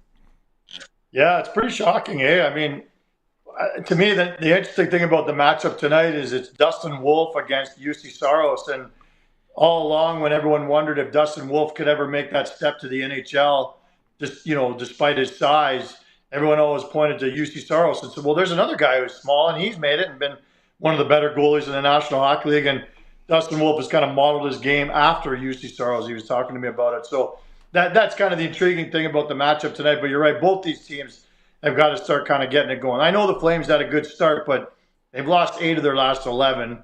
And they're in jeopardy of kind of throwing that good start away. And Nashville, yeah, they're starting to run out of time. You got to start winning soon. What is that? Is that the first head coaching casualty, possibly? Could be. I mean, as we move along, there are more and more candidates who start to come out of the list, and those betting sites start to list guys a little higher up. But yeah, absolutely, because nobody expected this. Everyone thought they had loaded up in the offseason with Marchessault and Stamkos, and they were actually going to be better, not way worse. But I also look, each of the last 5 years, they've had a losing record at this point in the season. So they haven't started well for quite a lot of years. When we were talking a few weeks ago, we were mentioning here that it's still pretty early to start painting teams a certain way based on their start to the season. But there's a belief around the league or around fans and media that by American Thanksgiving, you've kind of identified who you are. And there was a stat years ago about if you're out of the playoffs at American Thanksgiving, you have a slim chance of making it, save for 1 or 2 points out. But are we comfortable to start labeling teams, and teams like Nashville, are they who they are, or do we still believe there's a lot of runway left here for teams to turn things around, just like the Oilers? Yeah, I mean, look at the Oilers. They were, a couple goals short of winning the Cup. That's a bit of an anomaly. And I think the stats are something like 15% of the time that teams are outside of the playoffs at the U.S. Thanksgiving. Only 15% of the time they can make the playoffs or something like that. But I'm not ready to count Nashville out. I just still think on paper they've got a lot of the ingredients you need to make the playoffs. Right now, it's funny with the death of newspapers. I used to look at the standings on a daily basis. I don't look at them as much that much. I literally don't even know if the team I cover for a living is in a playoff spot right now. But if you're going to tell me that you think the Calgary Flames are in a playoff, going to stay in a playoff spot, I'm not buying that either. So, we still got, a week and a half, or I guess, just less than a week till 2 weeks until U.S. Thanksgiving. Yeah. So still teams can jockey around. It's telling for sure, but I'm not willing to write off many teams at this point. They would be right in the hunt right now if the playoffs started. They're in. We want to go that. Is there a team that, I know we talked a lot about Winnipeg on Wednesday. Is there a team the other way this year that surprised you? Is it Minnesota that's kind of came out of the gate with more than expected? I want to say Utah at the beginning, but they've kind of faded back. They had a pretty good couple games anyway. But Minnesota didn't surprise me. You're right. Winnipeg's got to be, obviously, that's at the top of everyone's list. Nobody could say they saw anything like that. I mean, we've never seen a start like that in NHL history. Conversely, a team that is not dominating like I thought they would be is the New York Rangers. I just think on paper they've got everything you need to be a legitimate contender. And I'd be surprised if they're not, when we get down to the East final or East semifinal, or East final, that if they're not there. I think they're that good, but they haven't really been putting it together like you think they'd be able to. Watching Hellebuck and Shesterkin, like the goaltending in that game was unbelievable.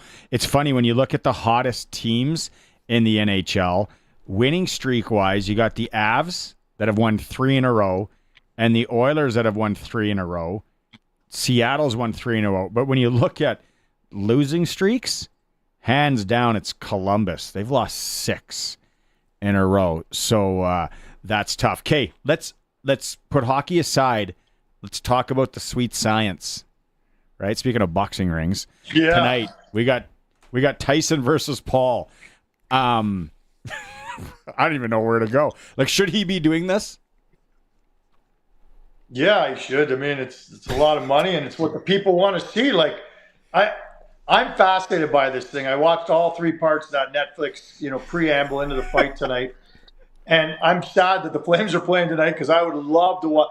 Listen, I really miss, and you guys are a lot younger, but I miss the days 20, 30 years ago when the world stopped and paid attention to a heavyweight boxing championship. Like, what was the last one? There's a good kind of trivia question for it. Was it Holyfield Tyson? And I know there have been some big fights since, but not really, really big where the world was aware that it was happening. Well, no, it was crazy Irish guy. McGregor? When he came and Mayweather.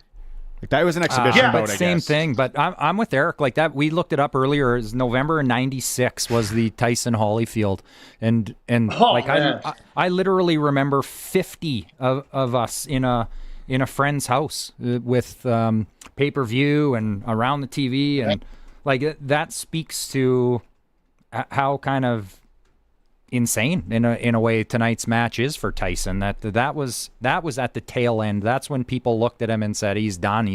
It's over for him. That was '96, and now he's getting back into the ring. So it's I go back and forth whether this is a real thing or whether we're going to see 2 guys in there just swinging for the fences, and I guess we'll find out. But I watched the Netflix show too. I was absolutely enthralled by it. I thought it was amazing, them going back and forth and throwing pot shots at each other, and I think it's going to be a cool event to watch. Whether it's legit or not, we'll find out. Yeah, Curtis. Hold on. Curtis has a comment. He wasn't alive the last time Mike Tyson fought. Seriously. Yeah, that's true. I was born in '98. The last thing I remember being like a big public event was the other Paul brother, Logan Paul, fighting Floyd Mayweather. That was kind of the last thing I remember. Everyone that was the brother that fought him? Yeah, the other one. So they awesome. like fighting anyone that they can get a lot of publicity doing. And I was wrong. I thought Tupac Shakur was shot on the night of one of the Tyson Holyfields. It was when Tyson was fighting Bruce Seldon, whoever that is. Pour one out for Tupac tonight when you're at the pub. Okay, go ahead, Eric. What else on this bout? Well, no, it's funny. I was going around the Flames dressing room today asking every player, Paul or Tyson. And, there's a part of me that hates even talking about it because Jake Paul is, just it disgusts me that there's a kid that's made kabillions of dollars off of YouTube videos by being a dink. But I got to give him credit, and I'll go this far, and I'll say that he's the best thing that's happened to boxing in 2 decades. I'll go that far. And he's a legit boxer. I've watched the documentary. Before this one, there was a documentary a year or 2 ago about this clown, and my kids are all over him. They love him. And I watch it, and I'm like, oh, my God, I hate to say this, but he's legit, and he's brought excitement back to a sport that was dead. And we all know, you call it the sweet science, and I agree that, when Cassius Clay was fighting and Muhammad Ali, all these, back in the day, it was about that. But then it became all about just who was the biggest hype man. Like another argument could be made that Conor McGregor, when he fought who did he box? And that was probably one of the last times I ever watched. Yeah, that was the last time I ever went to a bar and watched a fight. At the end of the day, all I'm saying is I'm so excited about this because we're all watching it. Some people are talking about it. It's going to generate a ton of money. Every single flame I asked, every single one said, well, I hope Tyson knocks his head off. But they all then said, but I think Jake Paul's going to win. That's how exactly. I feel. Yeah. Boxing hasn't had this much hype since Scotty the Bulldog Olsen and Willie DeWitt. Oh, remember those two Canadians? Fight night at the Agrodome. It's going to be an interesting watch. My son plays tomorrow in Saskatoon at Harold LaTrace, and we might go for pre-drinks at Bridges. We could see a better scrap there than we see tonight. But 27 years old to 58. Like, so did you hear though that there's some doctors that haven't even cleared him yet, or saying, and there's definitely doctors telling him don't do this, Mike? Well, common sense almost tells you don't do it. Like, what they canceled the fight 3 months ago. They canceled the fight because his ulcer flared up. Like, are you kidding me? This is what we're talking about right now. That's like saying his arthritis or his bad hip or something. Gout. Started to gout. Yeah. He's out with gout. Yeah. Keep the gout down. He got shingles. His shingles were bad. So he has a statement in that documentary I watched last night, just saying, if I don't want to die, I want to die in the ring one day. Yeah. Like, if I'm going to die anywhere, I don't want to be in a hospital. I want to die in the ring. And you're like, God, I hope that we don't have to replay that quote sometime because Jake caught him with a bad one. Like, I think the biggest question going into the fight is whether a 58-year-old can absorb a punch like a former heavyweight champion used to be able to absorb. Like, that's the most amazing thing about boxing to me, period, is the way these guys can take this abuse. And I don't know if you can still do it at age 58. So I'm not sure it's dangerous. It's an interesting watch. And it's not pay-per-view. It's Netflix. Well, and that's what's going to help the numbers and that interest to it so much, is the accessibility to it is off the charts worldwide. So there's going to be a lot of people tuning in, and little Netflix and chill tonight with a Tyson match. Oh, wow. Order a Western pizza wheel, crack a couple beers. It's going to be, you'll be at the hockey game, unfortunately. That's a tough one. Anyway, top U.S. table tennis player currently is Nikhil Kumar on the male side. So I'm pretty sure that wasn't the guy you interviewed. But just so we clear up the ping pong, we circle back. And he's not from Montana. Not from Montana. Interesting. Okay, let's... it's going to be fun to do it on Monday, and we can talk about this fun debrief. Hopefully nothing crazy like that happened. Hey, did you look at it? Oh, he slapped him. He didn't even move. That's the thing that scares me. He slapped him. It's like when Leo Desome and Adult Safe got punched by Leach and he didn't move. I was like, whoa, he didn't even move. Trouble. Did you hear about the guy, speaking of morbid parts of the show, the guy that was found dead 3 days later in a tanning bed in Planet Fitness in Indianapolis? Oh my God, did he fry to death like a piece of bacon?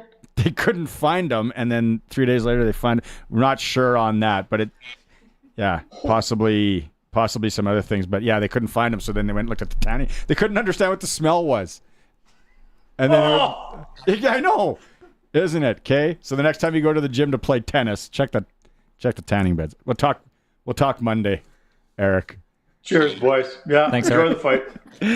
NHL insider Eric Francis for Saudi Mainline. Chrysler 2024 Grand Caravans, Pacificas, Wagoneers, Hornets. You can get $1,000 bonus cash off right now. Worth the drive every time to Saudi, Saskatchewan. Guaranteed. Time for a quick break. When we come back, we're talking NASCAR. It's the all-new Sportscage, streaming at sportscage.com. The all-new Sports Cage is brought to you by Bronco Plumbing and Heating, where professional service is guaranteed. They'll treat you right. 781-2090. Get ready for winter, all winter long, with Bronco Plumbing, Heating, and Cooling. A new Bryant furnace can keep your whole home warm. And right now, you can finance your Bryant furnace with Bronco for a special rate of 4.99%. And don't start paying for 6 months. Plus, don't forget about available rebates on qualifying furnaces. Be ready for winter with Bryant at Bronco Plumbing, Heating, and Cooling. BroncoPlumbing.com. Bronco and Bryant, whatever it takes.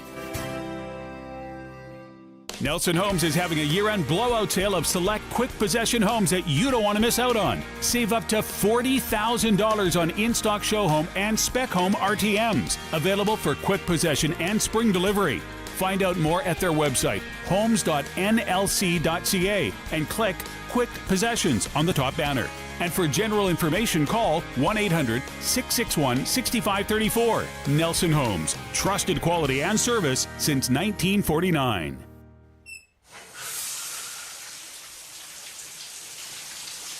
Sorry to scare you in the shower. Mother sent me to tell you that Future Vision is having a big 2-for-1 sale, with international styles arriving daily. Future Vision. Where'd you get those? Where'd you get those? Where'd you get those eyes? Oh, and Future Vision is a proud recipient of the Consumer's Choice Award 2023. When planning a mini winter getaway, take a step back in time with the historic Grant Hall Hotel in Moose Jaw. Built in the 1920s, this luxurious hotel features classic designs, 58 styles of rooms, the most elegant meeting rooms, and a banquet hall. Spend the day exploring, then enjoy an extravagant, relaxing dining experience at the Grant Hall Dining Room and Burrowing Owl Lounge. They have gift cards too, perfect for stocking stuffers. The Grant Hall Hotel Moose Jaw, your vacation destination in a notorious little city with an amazing history. The luxury of Mercedes-Benz has never been more within reach with the fall demo event at Mercedes-Benz Regina. Save up to $32,000 on select models like the luxurious EQE 350. Get the premium performance and elegance Mercedes-Benz is known for, but with unmatched value when you choose certified pre-owned. Take advantage of the opportunity to experience the Mercedes-Benz you've always dreamed of, without compromise. Book your test drive at Mercedes-Benz Regina. Leroy Leisure Lotto. No early bird, no second chances, just more chances to win. Deadline is Friday, November 22nd at 8 p.m. All draws made Saturday the 23rd. First prize is your choice of leisure package or $130,000 cash. Second prize is a 7-person hot tub or $10,000 cash. Third prize is $5,000 plus 30 bonus draws and the 50-50 add-on. Tickets $100 or 3 for $250. Call 1-866-925-3769 or visit Leroy.ca. Lotto license LR2 40096. At Aero Plumbing and Heating, we like to say we're straight shooters. After all, we've been around since 1958, and you don't last this long if your arrows aren't sharp. You see, we've been Regina's consistent source for helping folks with HVAC, plumbing, and electrical services. Some say we hit the bullseye every time, and that's what we shoot for. So if you want reliable, long-lasting results, call Aero Plumbing and Heating. Visit aeroplumbing.ca. Straight shooters, we're straight shooters. Aero Plumbing, Heating, and Air. The all-new Sports Cage. Watch our live stream at sportscage.com and on the radio at 620 CKRM. You go back and listen to anything you missed in podcast form. The stream will be up as well. Colson and all that will have it if you follow us on the socials. No problems. Good interview there again. Classic with Eric Francis. Always a lot of fun. Interview with a new mayor. If you missed hour one at the end, Chad Bachynski, new mayor of Regina. Nice interview with him. Did you hear... Speaking of tight electoral races, did you hear the mayor race in Cupar? No. 7 votes. Came down to 7 votes. Talk about crazy tight. Andy Boha, congratulations from our friends at Freeze Tallman Lumber. Won the race in Cupar. He's now the mayor. Don't know what his first order of business is, but he's ready to get to work. Nice barn there. Get to fixing. Yeah. Pressure's on. Yeah, well, people are, they're already stuff with the rink they want done probably. We need this at the rink. Yeah. We need this at the rink. All that. Just don't think about changing the deep fry oil. We need those fries tasting just as they do. Oh, you got to change the oil. That's how it gets better. It's like there's nothing worse than getting French fries from somewhere and they've just been cooking fish. That's right. Yeah. And it's like, no, you that trust me, that was my dad's business back in the day. I know a lot about used oil. It's weird. Mitchell Bowles here in Regina, of course, tomorrow. $20 to get in. You said AGT Lounge is sold out, allegedly? Allegedly, yeah. So, yeah, get in, support the Rams if you can. It's right here on 620 CKRM, 1:30 pregame show, 2 o'clock kickoff. Thanks to the sponsors that jumped in. Nick Service Quality Tire, Glassers, Zipper Lock Building Company, 2S Auctioneers, RJ Sales, Two Way Service, Uncommon Developments, Flamin Sales, and this beauty, Croft Electric. Let's go into the NASCAR report. The all-new Sportscage NASCAR report. Robin is Racing is brought to you by Croft Electric. 27 years of trusted, reliable home, farm, and commercial service for all of your electrical needs. Visit croftelectric.com and on all socials. Maybe before NASCAR, are you watching the boxing match tonight? You're at what are you? You're in a barn in a stable of sort. If you're watching the stream, we're getting some real possibilities at an equestrian event. I love it. Are you watching the boxing? Are you watching the boxing match tonight, Crofty? Yeah, I plan to. You bet. I was listening to your segment just before I came on there about Tyson back in the day when he was big and how boxing was big. It is kind of going to be cool. I mean, that he's got that killer right hook, and if he catches him, that if he still has it, like what is he? 51? What is he? 8. What did 58. I hear today? 58. 58. Jeez. 51. Wow. That's a long time ago. Yeah. So, yeah, it'll be an interesting watch. Okay, so how did it all go down in Phoenix? Because I was watching, then I had to run out, and I'm like, come on, Blaney. Boys, it was an amazing race. I'll give a quick race rundown, then we'll talk about how you won the side pool bracket. So Martin Truex, which we talked about him at the very start, it was his last season. He actually won the pole, led the boys. They I think they let him lead the first couple laps, just kind of as a how's she going? Goodbye. We're losing. Hold on. We're losing the stream. Had a strong we're losing stage, the stream. Finished. Curtis is saying we're. Hear me or no? Yeah, we're kind of. Are we good, Curtis? Is that better?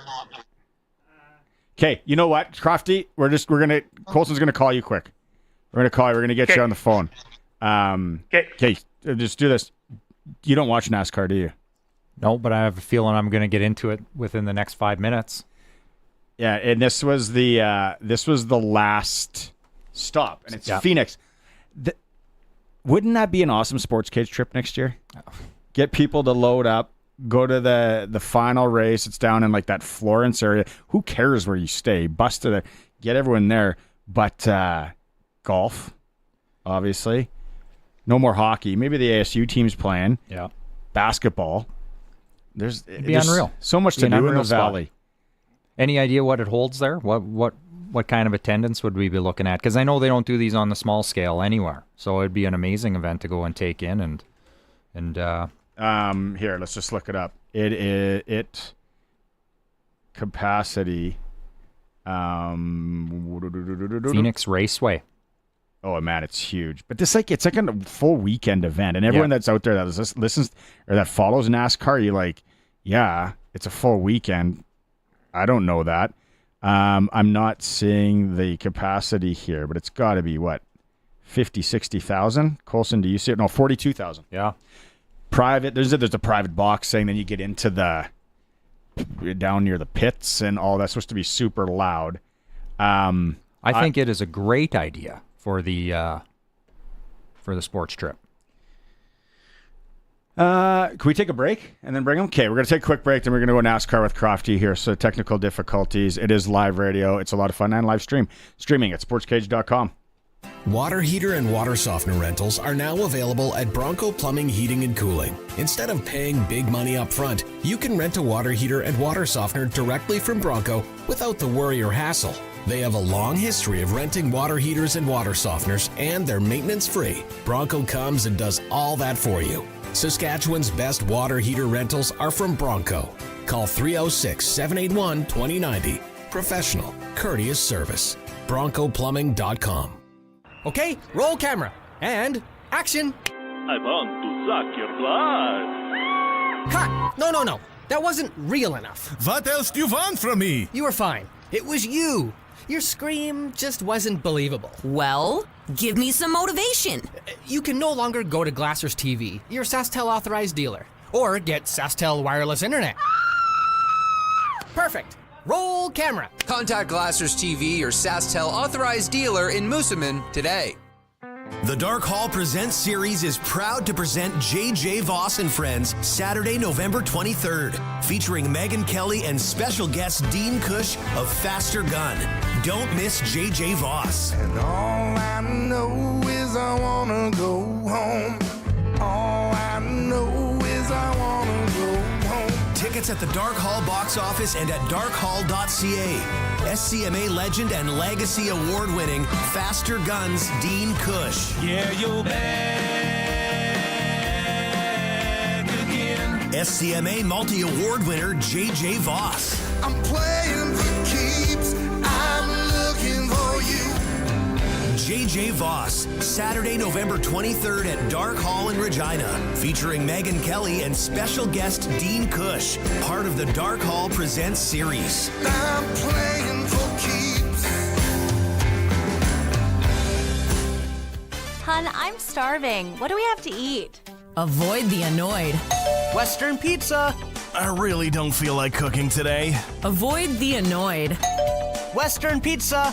I want lasagna. I was thinking Caesar salad and garlic bread. I had my heart set on chicken wings. Avoid the annoyed. Western pizza. Avoid the annoyed with Western Pizza. Big on toppings, big on taste. Dine in or take out. Order today. Western pizza. Regina Pats hockey is back, and that net is wide open to renew your plates. When you take that big slap shot, do it online with Dusick and Barlow. Request a quote for anything you need. It's a true breakaway, and as easy as it is for the Pats to score that winning goal. When it comes to online plate renewal, there's no high sticking involved, just the most valuable players in the game. Your local Regina insurance brokers, Dusick and Barlow. Local owners, local business, saskinsurance.com. Sometimes everything can look perfect on the outside, but inside, things could definitely be better. Luckily, Freeze Tobin has everything you need to finish those indoor renovations this fall. That's right, interior reno season is here. So head to Freeze Tobin for all the installation, drywall, interior doors, baseboards, and casing materials you need to make your home cozy and welcoming for the long winter months that lie ahead. Visit freezetoman.com or see them in Regina or Fort Capel. Freeze Tobin. Let's get you building. For decades, the Case IH Patriot Sprayer has put every drop of product exactly where you want it. Today, it takes more than timely, accurate spraying to drive profitability. You need complete vehicle control, comfortable cab with built-in luxuries, remote management capabilities, and even more precise spraying technology. The Case IH Patriot 50 Series Sprayer delivers all that, plus a bold look that you expect from Case IH. Welcome to the future. To learn more about the Patriot 50 Series Sprayer, contact Young's Equipment. The all-new Sportscage NASCAR report. Robin is Racing is brought to you by Croft Electric. 27 years of trusted, reliable home, farm, and commercial service for all of your electrical needs. Visit croftelectric.com and on all socials. Okay, we got him on the phone line now. Back out. Okay, so Crofty, let's talk about it. It was a wild day in Phoenix. You were talking. Yeah, so Logano started strong and won stage one. And then there was a crazy situation in the caution between stage 1 and 2 where the pace car actually got bumped by one of the cars and it went into the wall. So that was kind of a funny little scenario. Then away they went on stage 2, and stage 2 winner was Ryan Blaney, your guy, number 12. Yes. But then we got stage 3. 2 laps to go. It was bumper to bumper. Blaney and Logano, they were literally into the last turn. Blaney was right on his bumper but could not get a by him. He tried him on the outside right to the finish line. It was an awesome race. Boys, it would have been awesome to be there. So, so they finished with Logano winning the championship, winning the race and the championship. Blaney was second. Byron, who was also in the chase, was third. And our boy Reddick, who we actually all had picked to win, finished sixth. So, but it was a great race right to the beginning. Like, there was one point where all 4 of the chase cars were within a car length of each other, bumping and banging. It was awesome. 25 seconds on how the heck did I win this thing? Because I just picked everybody off names. I went with George Bell's kid, Blaney. I know I can't remember how it was. Yeah, no, it was good. Yeah, and so you won the bracket pool. It was awesome. It was a great race. I think you're just lucky. Let's be honest. I think so. You were kind of one of those, when your girlfriend joins your NFL pool and picks everybody by names and wins the thing. Yeah, or colors of the jerseys. Nice colors, yeah. Yeah. Okay. What does the off season hold for NASCAR? Like, is there an off season? How long is it? What happens in off season? For sure. They'll start back up in February, so they're off from now till then. But definitely, it's called silly season. Like every sport, these drivers are athletes, right? And they have contracts with their teams, so there'll be some shuffling of seats and there'll be some guys jumping around. There is a little controversy going on with Michael Jordan's and Denny Hamlin's team. They're actually taking NASCAR to court because NASCAR put in some rules about the charter system, which the charter is like you're allowed to have a team as your charter, right? Mm-hmm. So they implicated started this kind of new rules, and both Michael Jordan and Denny Hamlin kind of balked at it and are taking them to court because NASCAR owns the sport, owns a lot of the tracks, owns all the rules, and is the principal moneymaker in the whole deal. So they're taking them to court. So there's a little bit of problem because when February rolls around, if you don't have a charter, you can't race. So there could be a little bit of fun happening there. Mm-hmm. So, and Tyler Riddick is a driver for Denny and Michael Jordan. Denny Hamlin himself, who is still a driver, actually doesn't even drive for his own team. He drives for another team. That's a whole other thing. We could go into hours of talking about what's going to happen in the silly season. Okay, and then in closing, you got more stroke around here than I do, so we got to get the Sportscage trip next year. Even Ryan is intrigued. Not a NASCAR guy. He's like, NASCAR trip? Sportscage to Phoenix? Let's go. Yeah. I think, let's be honest, it's beautiful weather right now here, but normally not. We should have been in Phoenix last week. It would have been beautiful. Oh. I'm not a huge golfer, but I know you are. But I love to, go out and swing the ball, swing the stroke, swing around, drink a few beers, and smoke a cigar, and that kind of thing. I enjoy that. So I'd be in for a round or two, and watch a couple races, and sounds good. Yeah, that's like we talked to Eric Francis about. I'll go to the Deuce, to this bar I was talking about. We'll do that. Kate Crofty, it's been so much fun. Thanks for sponsoring that. Thanks for filling in since Sharky is gone. And then, we'll catch up. Watch that fight tonight, right? I will. Yeah, it's a lot of fun. Dan Croft joining us and our NASCAR report, which was sponsored all year by Croft Electric. Anything you need electric, like if RP was having problems today, give them a quick call. And then the permanent holiday lighting, that's the big thing right now. I start to get really jealous when I see those things around there, and the wife's like, when are you putting up your lights? Just going to call them the wife savers right there, for sure. I'm like, I'm possibly going to get Croft to come over. I'm trying to budget it.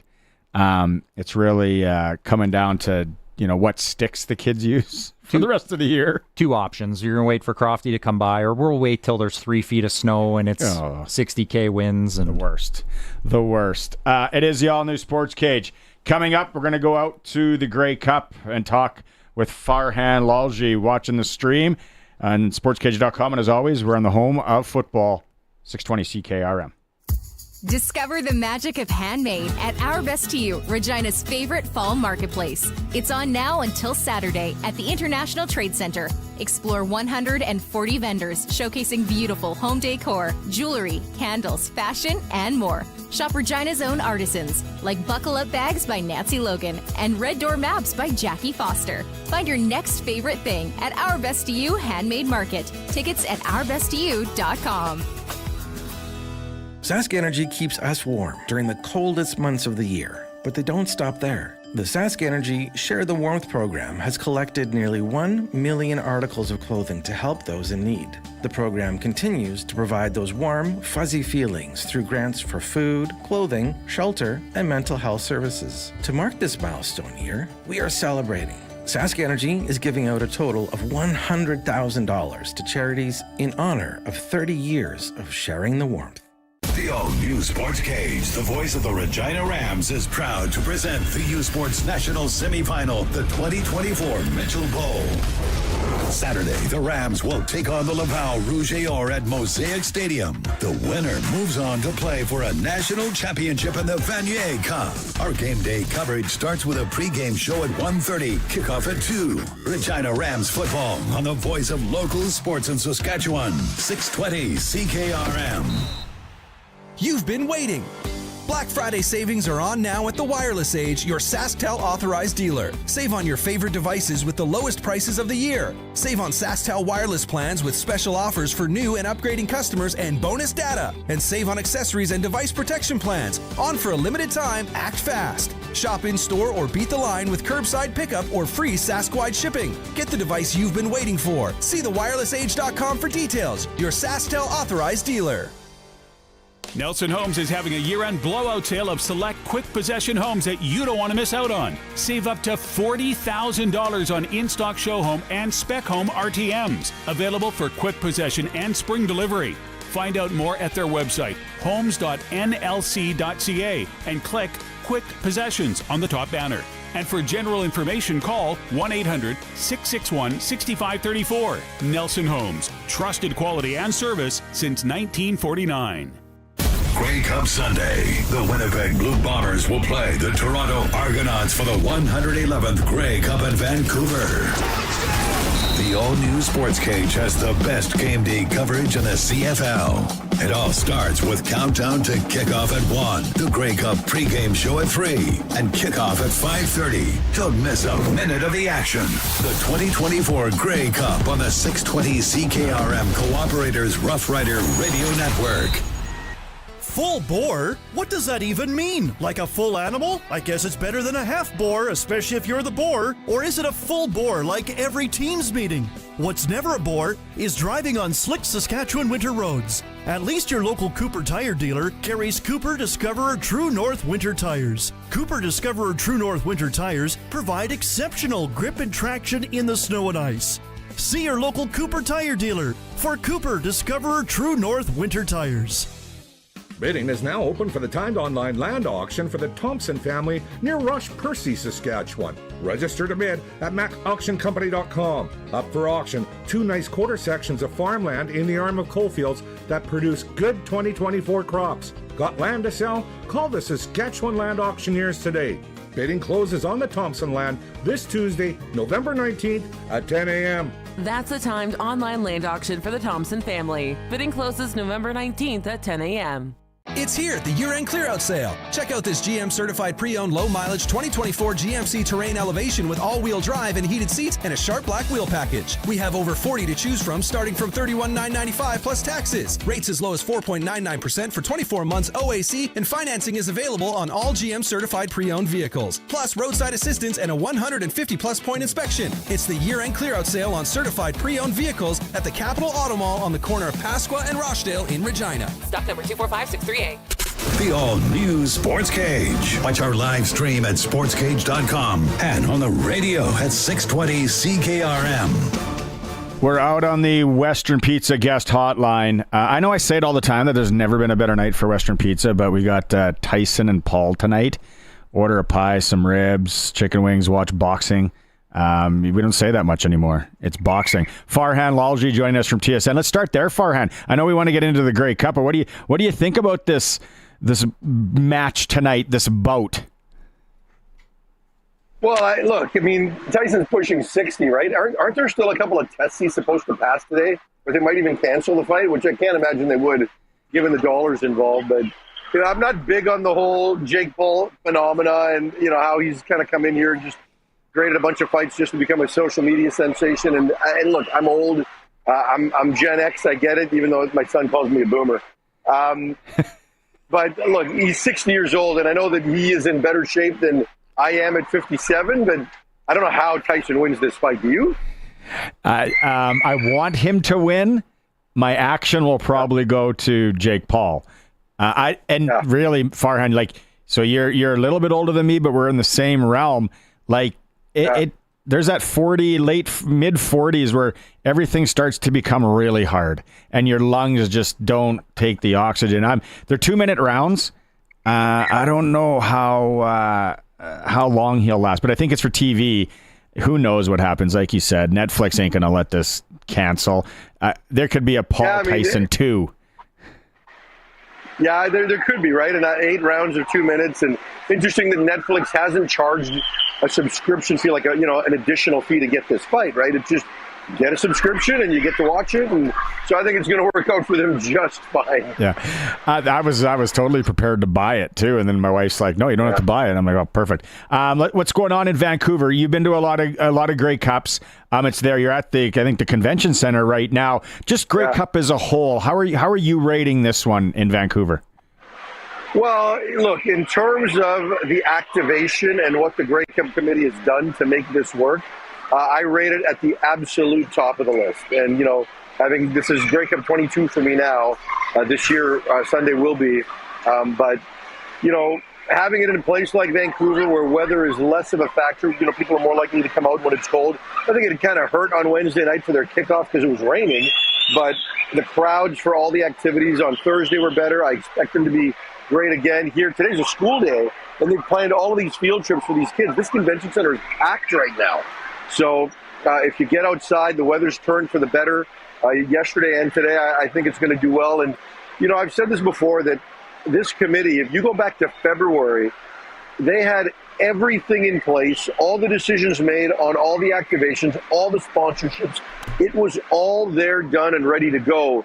It was just a case of then additional marketing and fine-tuning, but they are on top of it. The committee has done a fabulous job, and even without the home team in it, even without Saskatchewan in it, it's going to be a big win.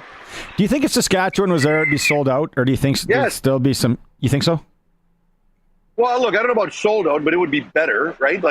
Because for Winnipeg, this is year 5. They're not going to have as many people travel. For Saskatchewan, more people would travel if they got in it for the first time in some time, and there's more Saskatchewan fans that just live here that would be more engaged, right? So, I think if you ask anybody objectively at the CFL or with the Lions Grey Cup committee, who would you have rather had in the game? It would have been Saskatchewan and Montreal coming out of last week's division finals, right? Yeah. So you get Toronto, they're not going to travel anybody, and Winnipeg it's going to be hit and miss, but it would have been better if Saskatchewan was here, no question. Where I'm looking here, we got a 9. It's up to 9.5. It was down to 9 yesterday. In this game, can the Argos keep this close? I think they can. What are you seeing? Your football brain. Yeah, look, I think they can make it close, but they need to keep it close, because if they fall behind 2 scores, it's going to be a blowout, because then you put the game into Nick Arbuckle's hands. And when you look at this team, right, if I look at these offenses, Toronto's offensive line is better than Winnipeg's. Toronto's receiving core is better than Winnipeg's. At running back, Winnipeg has a slight edge, but it's at quarterback. They have got a big edge. And I just think that in order for Toronto to win this game, Zach Collaros has got to make some real mistakes, and I just don't think he's going to. So, I do think that at 9.5, I would give Toronto the opportunity to cover that game, but I think Winnipeg's going to find a way to win it. A lot of people are talking about special teams. Do you think that being a factor? Yeah, look, it has to be, right? Janarian Grant's going to be motivated to face his former team. He's been the best returner in the league this year. He's got the ability to flip a game on its head. And their coverage teams in Winnipeg haven't been as good as they were maybe in the last couple of years. So there is a window there, but Toronto's going to need a defensive touchdown or a special teams touchdown. They're not just going to win a possession trade-off. They're going to need a little bit extra. When you were watching practices this week and watching it, anything jump out Toronto's offense that's changing, that might be a new wrinkle, or not really? Not really. They hide a lot in these sessions. If there's a wrinkle, it's going to be in film, not in practice. But, Nick Arbuckle's comfortable. Everyone wants to draw the Ryan Dinwiddie comparisons to, 15 years ago or whenever it was. But Dinwiddie was playing in his second game. Nick Arbuckle's played a lot. But at this stage of his career, he is a game manager. If Toronto's going to win this game, like I said, they're going to need some additional – maybe they do need a wrinkle, right? Maybe they need to pull out a fake on a punch situation. Maybe they need to find a way to have something that's hidden that just kind of comes up that they haven't shown all season. to get them an extra possession or to find a way to score in a way that nobody expects. But that type of stuff is going to happen for Toronto to win, which, Toronto's a really good football team. But the quarterback gap, in my opinion, is just too big right now. Bring out the double reverse and the Statue of Liberty and all that sort of stuff. Yeah. What's Fumble-rooski. The Fumble-rooski, yeah, what a commercial that is. The Bundle-rooski, yeah. 5 times getting there, but do you sense the urgency to win this one, especially what happened last year for Collaros and I guess all the Bombers? Yeah, I think so. I mean, do you want to be remembered as the team that made it to 5 and won less than half of them, right? So, yeah, I do think there's some urgency to use this to cement their legacies and all of it. Look, getting to 5 Grey Cups in a row is a big deal, but you got to win your share. You don't want to be the team that just couldn't get the final one done enough. You don't want that label either. So I think there's plenty of urgency in Winnipeg. Roland Milligan Jr., slam dunk there for you? Oh, yeah. His year was phenomenal, right? I mean, the 8 interceptions, 111 defensive plays. He was everywhere all season for what was a really good defense. But, Corey Mace puts those guys in positions to be aggressive, to ball hawk, and to make plays. And, this came out of nowhere, right? Like, Roland Milligan last year played, 4 games with the injured toe, right? Hadn't won an All-Star in the league before. So to not just get his first All-Star, but to win the Defensive Player of the Year. We don't see that a lot with defensive backs. But, we also talked before about just the lack of overall sack production from defensive linemen to really make one of those a compelling favorite. So Roland Milligan picked a good year to have a good year. We were debating here, obviously, our heart lies in Sasky. We thought Corey Mace over Jason Moss. What was your take on Coach of the Year? Yeah, I thought it should have been Corey Mace. And look, I got to be honest, I thought his biggest competition should have been in the West. And I say that because, you got to give Mike O'Shea credit for the job he did after the bad start this team had to get him back to this point. Whereas you look at Montreal, they were expected to win the division. They won the division in the regular season. You always generally, when you win these things, it generally happens because you rise above expectations. And I certainly think that Corey Mace did that. So Corey Mace got my vote. And it's funny, everybody I talked to said the same thing. We were all surprised. Well, we lost him. We got the gist of everything what he wanted to say. Unfortunate for Farhan. Time for news. It is the all-new Sportscage, streaming, sportscage.com. And as always, we're on the home of football, 620 CKRM.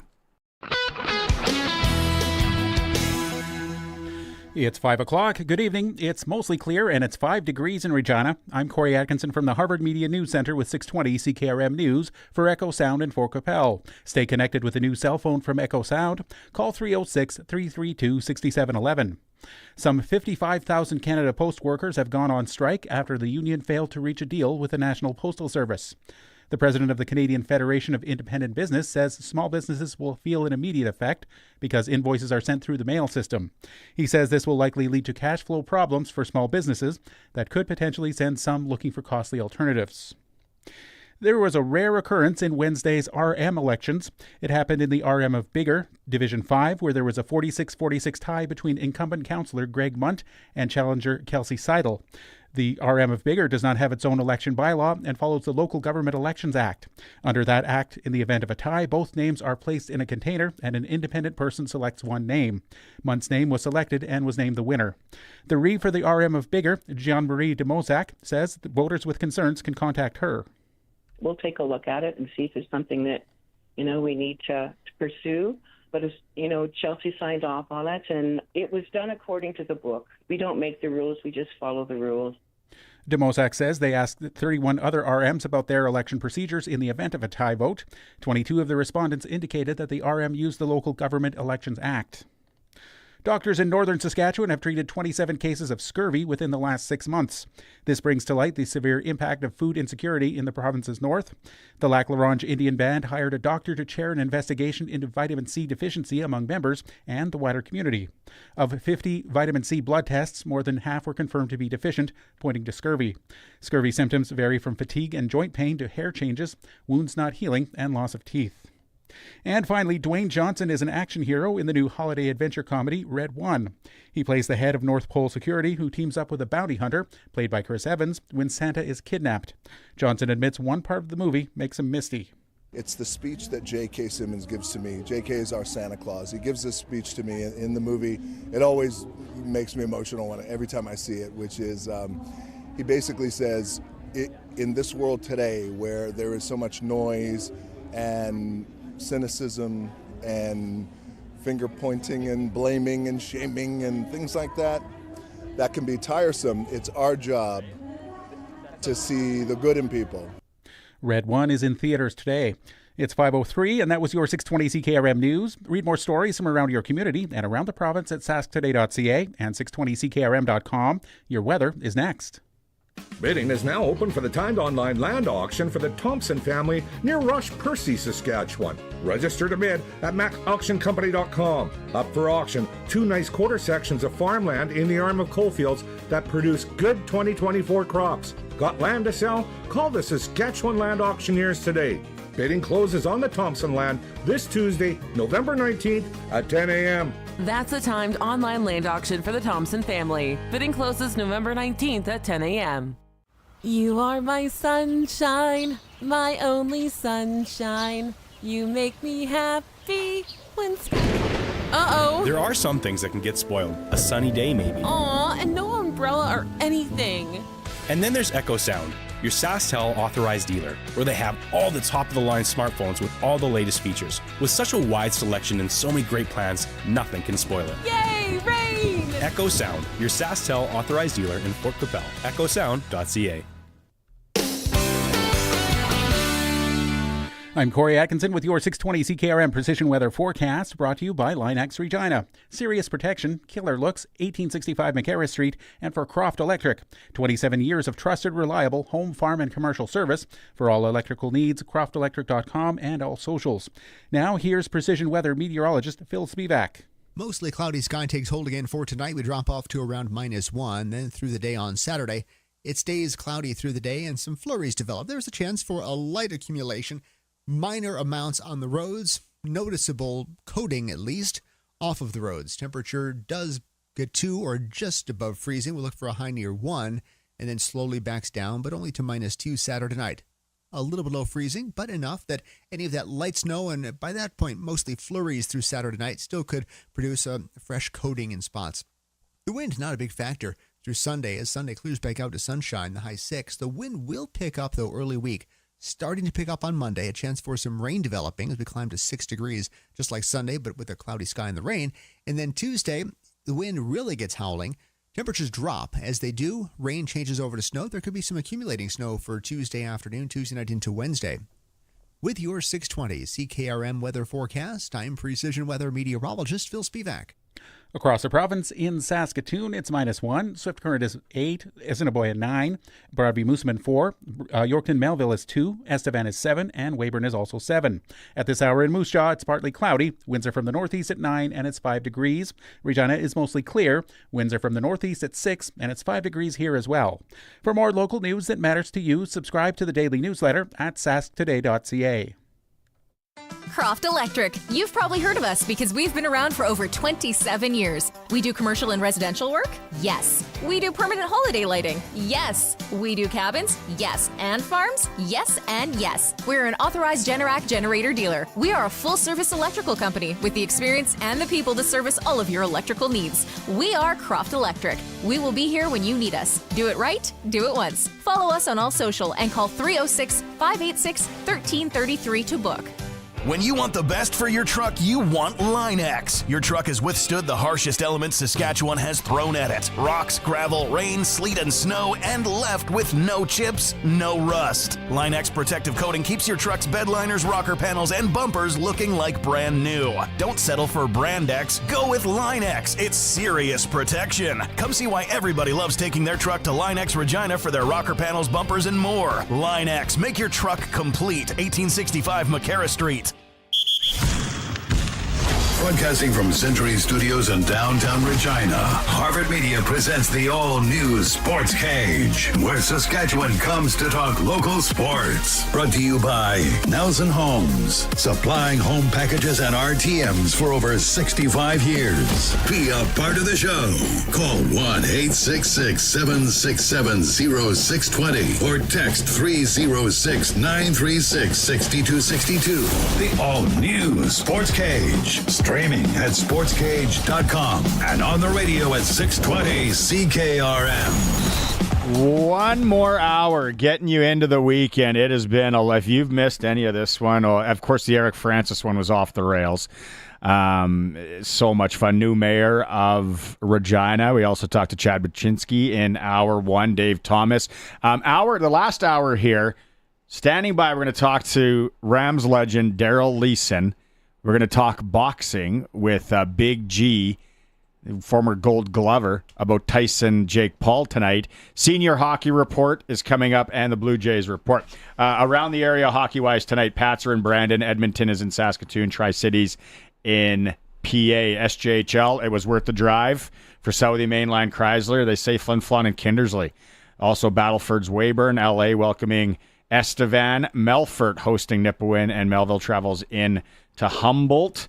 AAA side, Tisdale's in Yorkton, and Swift Currents in Warman. Mitchell Bowl tomorrow. Oh, mama. Let's go. 2 p.m., balls in the air, Mosaic Stadium, 1:30 pregame show right here on 620 CKRM. It's, as a Saskatoon kid, now I'm a Regina guy. I was a Saskatoon kid, now I'm a Regina guy.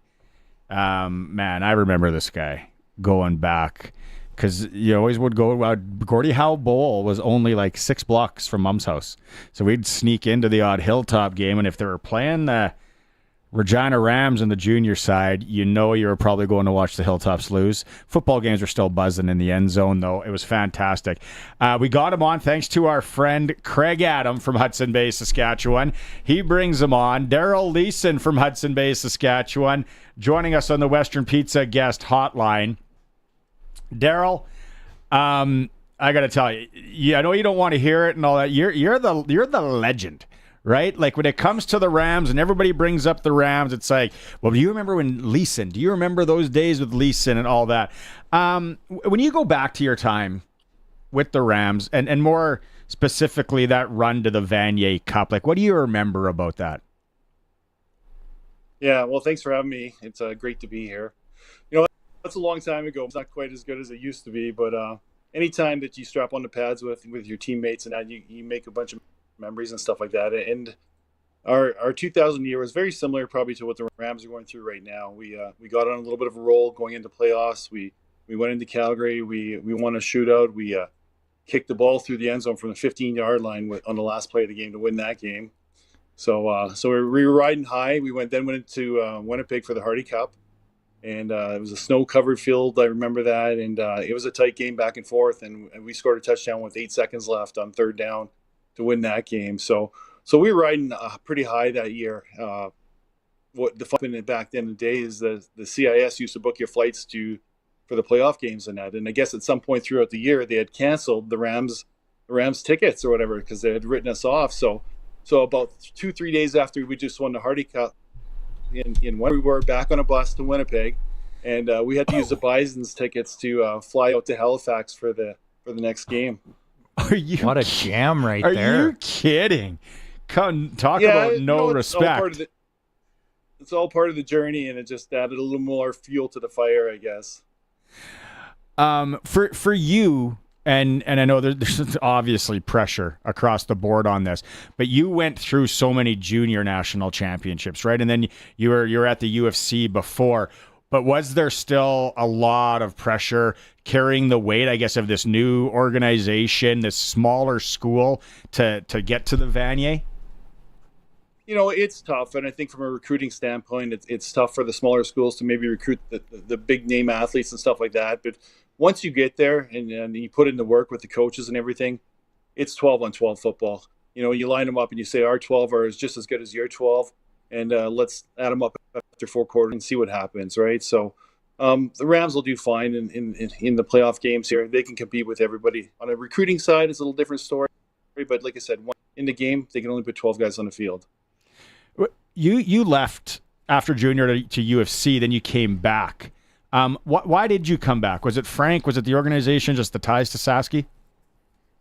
Yeah. So after my third year on the Dinos here, I had a little bit of follow-up with the coach or whatever in that, and in the direction we were heading in that. So at Rams had always had a special place in my heart, and when they joined the university, I decided that I was going to come back and suit up for them. I had to finish my degree in Regina, so I knew I had to take some more classes there, and I just wanted to give back to the Rams for everything that we've gone through in junior football. Yeah, Darryl, it's been obviously a while ago. I was a U of R Cougar during your on the hockey team when you were running around the football field there. So I know time has passed us by, but have you spent lots of time still keeping in touch with the league, and do you still follow it on a regular basis, and specifically the Rams? You bet. Doesn't seem to be as many games on TV anymore as it has in the past now, but see how they're doing the standings. And this year I was actually fortunate. I went to the first game of the year when the Rams played the Dinos. So I hadn't been to a game in about 20 years, so it was nice to go there. And I ran into a couple guys I played with, and of course they've now got sons playing for both the Rams and the Dinos and that. So it's good. The Rams have had a great season. They started out hot and then had a few losses, but the good thing about that is they kept all the games close, right? And if you can keep games close, when you get into these playoff games, all it takes is one or two plays to go your way, and you can come out with the win in that. So it's not like they're getting blown out. They were in those tight games, and I think that's going to help them with this playoff run. What type of advice would you be giving Noah Pelche, their quarterback here, who's could be a little bit banged up heading into the game, but what kind of advice would you give to him to stay centered and maybe just keep his game simple and focus on what he needs to focus on? I don't think his game at all. Like I said, he's had a tremendous season in that. He has to use the people around him in that. They've got great receivers. They got running backs who can catch out of the backfield. And that's what we had, in 2000 is great receivers, guys who can catch out of the backfield. And as a quarterback, your job is just to distribute the ball. Put the ball in these athletes' hands and let them do their stuff. They'll make you look good out there. Yeah. When you go, like you said, you kind of still talk to some of the guys. Are you still tight with those guys from that championship team from the Rams? It's tough living in Calgary here. It's quite a ways. I don't get a chance to go back to Regina that often. My brother still lives there. So every now and then I'll go back there. I've been back there for a few Rams events over the years, and it's always nice to see the guys to reminisce about our playing days and stuff like that. So, so I don't get to see them as much as I'd like to. I do a with a couple of the guys every year and that. So if anyone's out there listening, Todd, Gary, Mike, Curtis, just a reminder that I'm still the only guy to win back-to-back championships. So. One guy who's listening is Josh Shaw. Yeah, we don't always like to take fan questions, but some guy by the name of Josh Shaw has texted in, and he's curious to know how you continue to play tackle football when in fact you're older than Mike Tyson. Well, not quite, but the Tyson fight is on. Remember that's a Josh Shaw question, not a. Yeah. It's football's part in my blood or whatever. I've been playing the Alberta Football League for the last 20-25 years and that, and I get to suit up twice a week for practice and play on weekends and that. And what more can you ask for, right? It's you need some kind of hobby and stuff like that when you're working a 9-to-5er, and it's like for me it's common to go out there, throw the football around, and play the games. Now the injury bug's been hitting me the last couple of years and that, but when a guy can stay healthy, it's fun. Play it as long as you can. Awesome. My Josh is to get off the couch and go play some flag. Yeah, right on. There you go. Hey, take people through, because the one thing that I didn't really know too is, like, I remember always thinking, what about the CFL chances? Like, how come the CFL chances? What was that journey like? And did you feel that maybe if you were in a different time, like currently playing, you maybe would have had a better luck, or not so much? It's hard to say. When I came off the Regina Rams as a junior football, and that I had the opportunity to go to the Edmonton Eskimos training camp, and I actually made the team as a third string quarterback, but financially it didn't work out for me back then. The third string quarterback was considered part of the practice roster. They only kept 2 on the active roster and that. So CFL, there's just no money there. I think I would have made $500 a week for quickly $9,000, something like that. Just not worth it, right? So I wanted to play, and I thought the only way I was going to get better was to be on the field and taking snaps and that, rather than watching Danny Menace and snaps and that. So that's why I made the decision to go to university. And when I went to university, got my degree, got a great job, and I don't regret any of it. Yeah. What are you doing now? What do you give people an idea? Right. So I'm a landman for Torques and Energy. They're an oil and gas company. So I have to go and secure the rights for us to drill oil wells. Wow. Right on. How often do you get to watch your boy play hockey? Quite a bit. Watch every game. So he's got a game tonight here at 8:00. So it kind of conflicts with the Tyson fight a little bit here. So I might have the TV on one game and my phone watching the Tyson fight or whatever. That. So no, it's been great. Going to Anaheim and that. We usually get down there a couple times a year and that. He's got a couple points last night, so he's on a bit of a streak here and that. So we're going to have the father-son weekend here, I think, just before Christmas. It's kind of bad timing. I think I've got a trip to Hawaii planned, and I get back.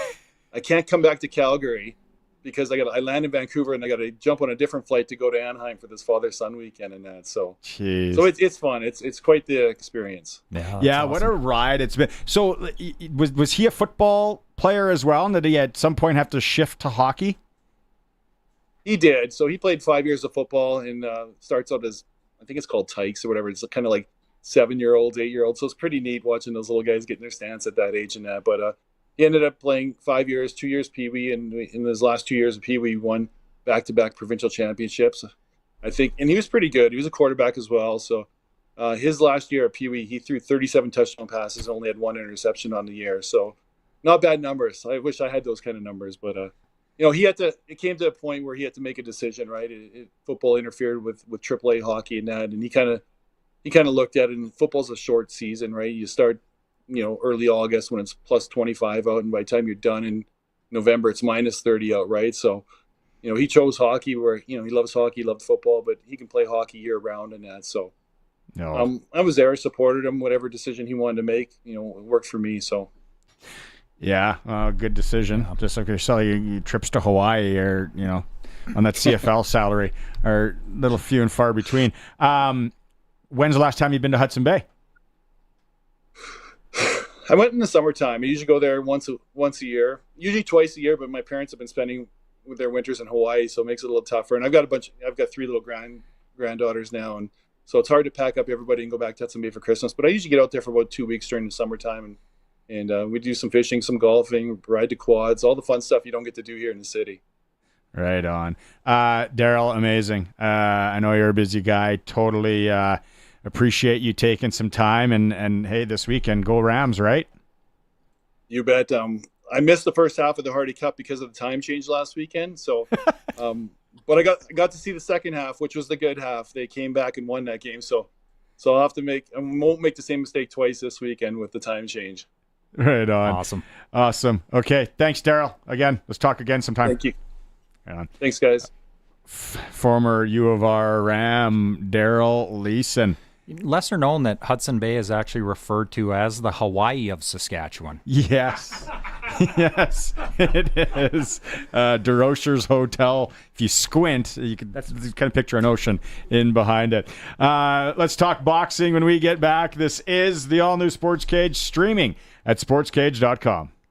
On today's farms, a generator is a necessity. Whether you need to keep operating during an outage or you need to bring power to a remote location, you need a generator from Shorty Generators. They are the farm generator experts specializing in standby generators, mobile generators, and prime power generators. For any power you need on the farm, Shorty has the generator to run your equipment, and Shorty can service all makes and models of generators too. Call them today and be prepared. ShortyGenerators.ca.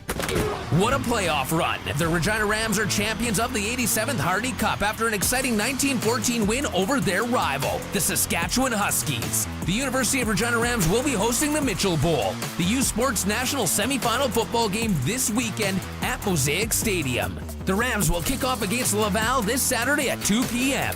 Get your tickets today at reginarams.com. And let's show everyone why Regina is the best city to catch a game.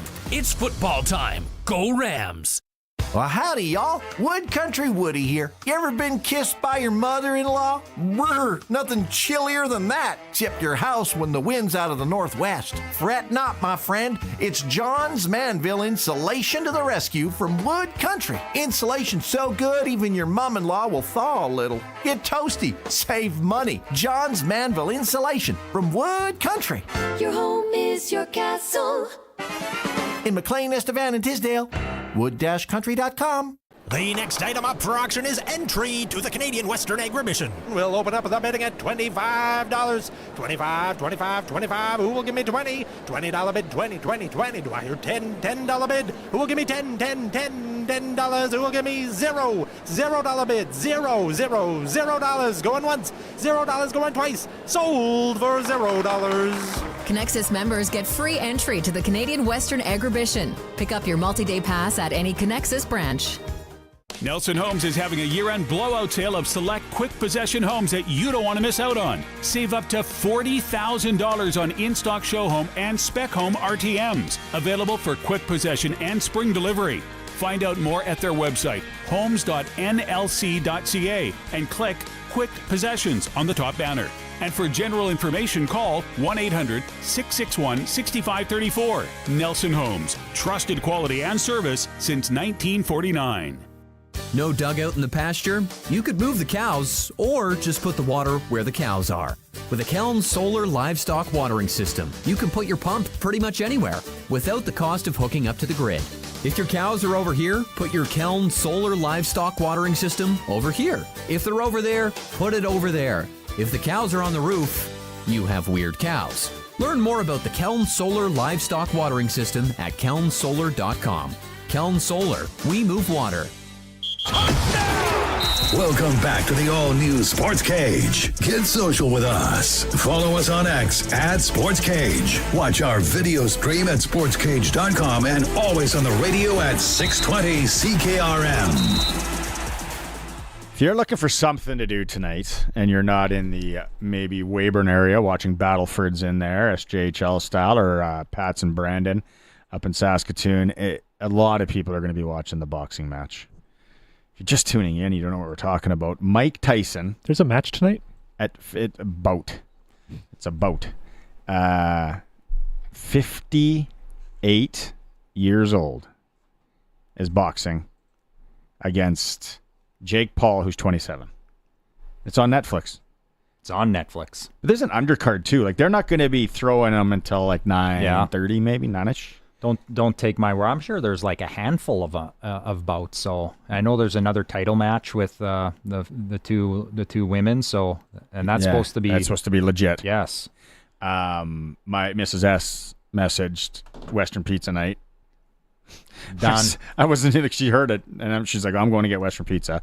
And I'm going to slug back a number of 016s and watch what happens. I was trying to figure out who I could bring in to talk boxing. My old buddy George, an unbelievable follow on Twitter at big_G_09. Georgie joining us, former Gold Glove boxer, knows a lot about sports in general, especially boxing. I love the duster, buddy. That suits you right now. What are you, outside of a hockey rink in Dalmeny, Saskatchewan? You're right, Barney. You always catch me at the most obscure places here in Dalmeny again. Nice barn, though, in Dalmeny. Decent concession. 8.5 out of 10, I think, on the Monday Nooner scale. When you heard about this fight a while back, Georgie, as a boxing guy, and you thought about it, did you actually think we were going to be here? This thing was going to come to fruition? You know, again, so much of these things that, you talk about, it's the theatrics, it's like WWE mixed in with real boxing. It materialized, and it's an exciting thing. What about the tail of the tape, right? Like, we go first off, right off the bat, 58-year-old and 27-year-old. Like, what the age thing's got to play into this, no? Well, normally that's a factor, but Mike Tyson's the kind of guy, if you've looked at him, he's in incredible shape right now. The guy he's got a body of a 30-year-old. Both these guys, they're juiced to the nuts. They look physical specimens. Obviously, age could play a factor here, but Mike Tyson is just one of these anomalies. How much impact do you think kind of the details of the match will have on a potential outcome? I believe they're using 14-ounce gloves. Maybe you could explain that a little bit. And then obviously the 2-minute rounds versus the 3-minute rounds. That was Tyson's preference, thinking that it'll actually cause more action. But I'm really interested in the gloves and going from a 14 down to a 12 or 10 that they use in regular boxing. Is that a big change? Sure, that's a big change. You got these big gloves on. It's just basically like getting hit with pillows. I mean, that's going to save Jake Paul's life. That's a huge factor. And they're heavier, so that'll slow down the speed of the punches and so forth. It's something to maybe keep the guys in the game. And also we got the factor of the 2-minute rounds. I mean, Mike Tyson's 58 years old. You don't want the guy to have a heart attack in there. Normally 3-minute rounds, 10 to 12 rounds, but they're only going 8. So potentially 16 minutes of boxing there. Yeah, that's the 2-minute rounds. Yeah. When I saw that, I'm like, okay, good call on that, Mike. Okay, so this is a Netflix. This is a made-for-TV thing, Georgie, too. And then, right, you got to factor in Vegas. We always got to factor in Vegas. Do you think they're going to prolong it a little bit on the stage side? They want people to stay in their seats, stay tuned in. There's going to be advertisements of some sort out there. Or do you think they let these guys actually go and if Tyson finishes it early or vice versa, it finishes earlier? Do you think it may be a little stage there? Well, again, I don't know how this script is going to go. Everyone is, questioning this type of thing. Is it going to be a quick knockout? Are they going to drag it out? But you know how these matches go. Sometimes you're in the ring, it lasts 30 seconds. The other time it goes the distance. Your guess is as good as mine. I really couldn't call that myself. Do you think Tyson's going to come out like he used to and just say, my only hope here is to maybe finish this early and come out guns a-blazing? Certainly. That's been his style his entire career since he was a kid, a Golden Gloves boxer. He was the youngest heavyweight champion of all time, 20 years old, secured that title. He came out, fists a flying, knocked the guys out quick. He's going to have to try to do that again. But again, what kind of punishment could Paul absorb? Can he withstand this hurricane? He's got a 5-inch reach. Paul's got a 5-inch reach. Advantage. Also, yeah, reach advantage on Tyson. Kate, in closing, who if you were going to sprinkle, who are you taking here? First and second, how many rounds do you think it goes? Truthfully, I have sprinkled a few bucks on Tyson. He's near a 3-1 underdog, and the odds have went down substantially because I hear 75% of the money is being put on Tyson tonight.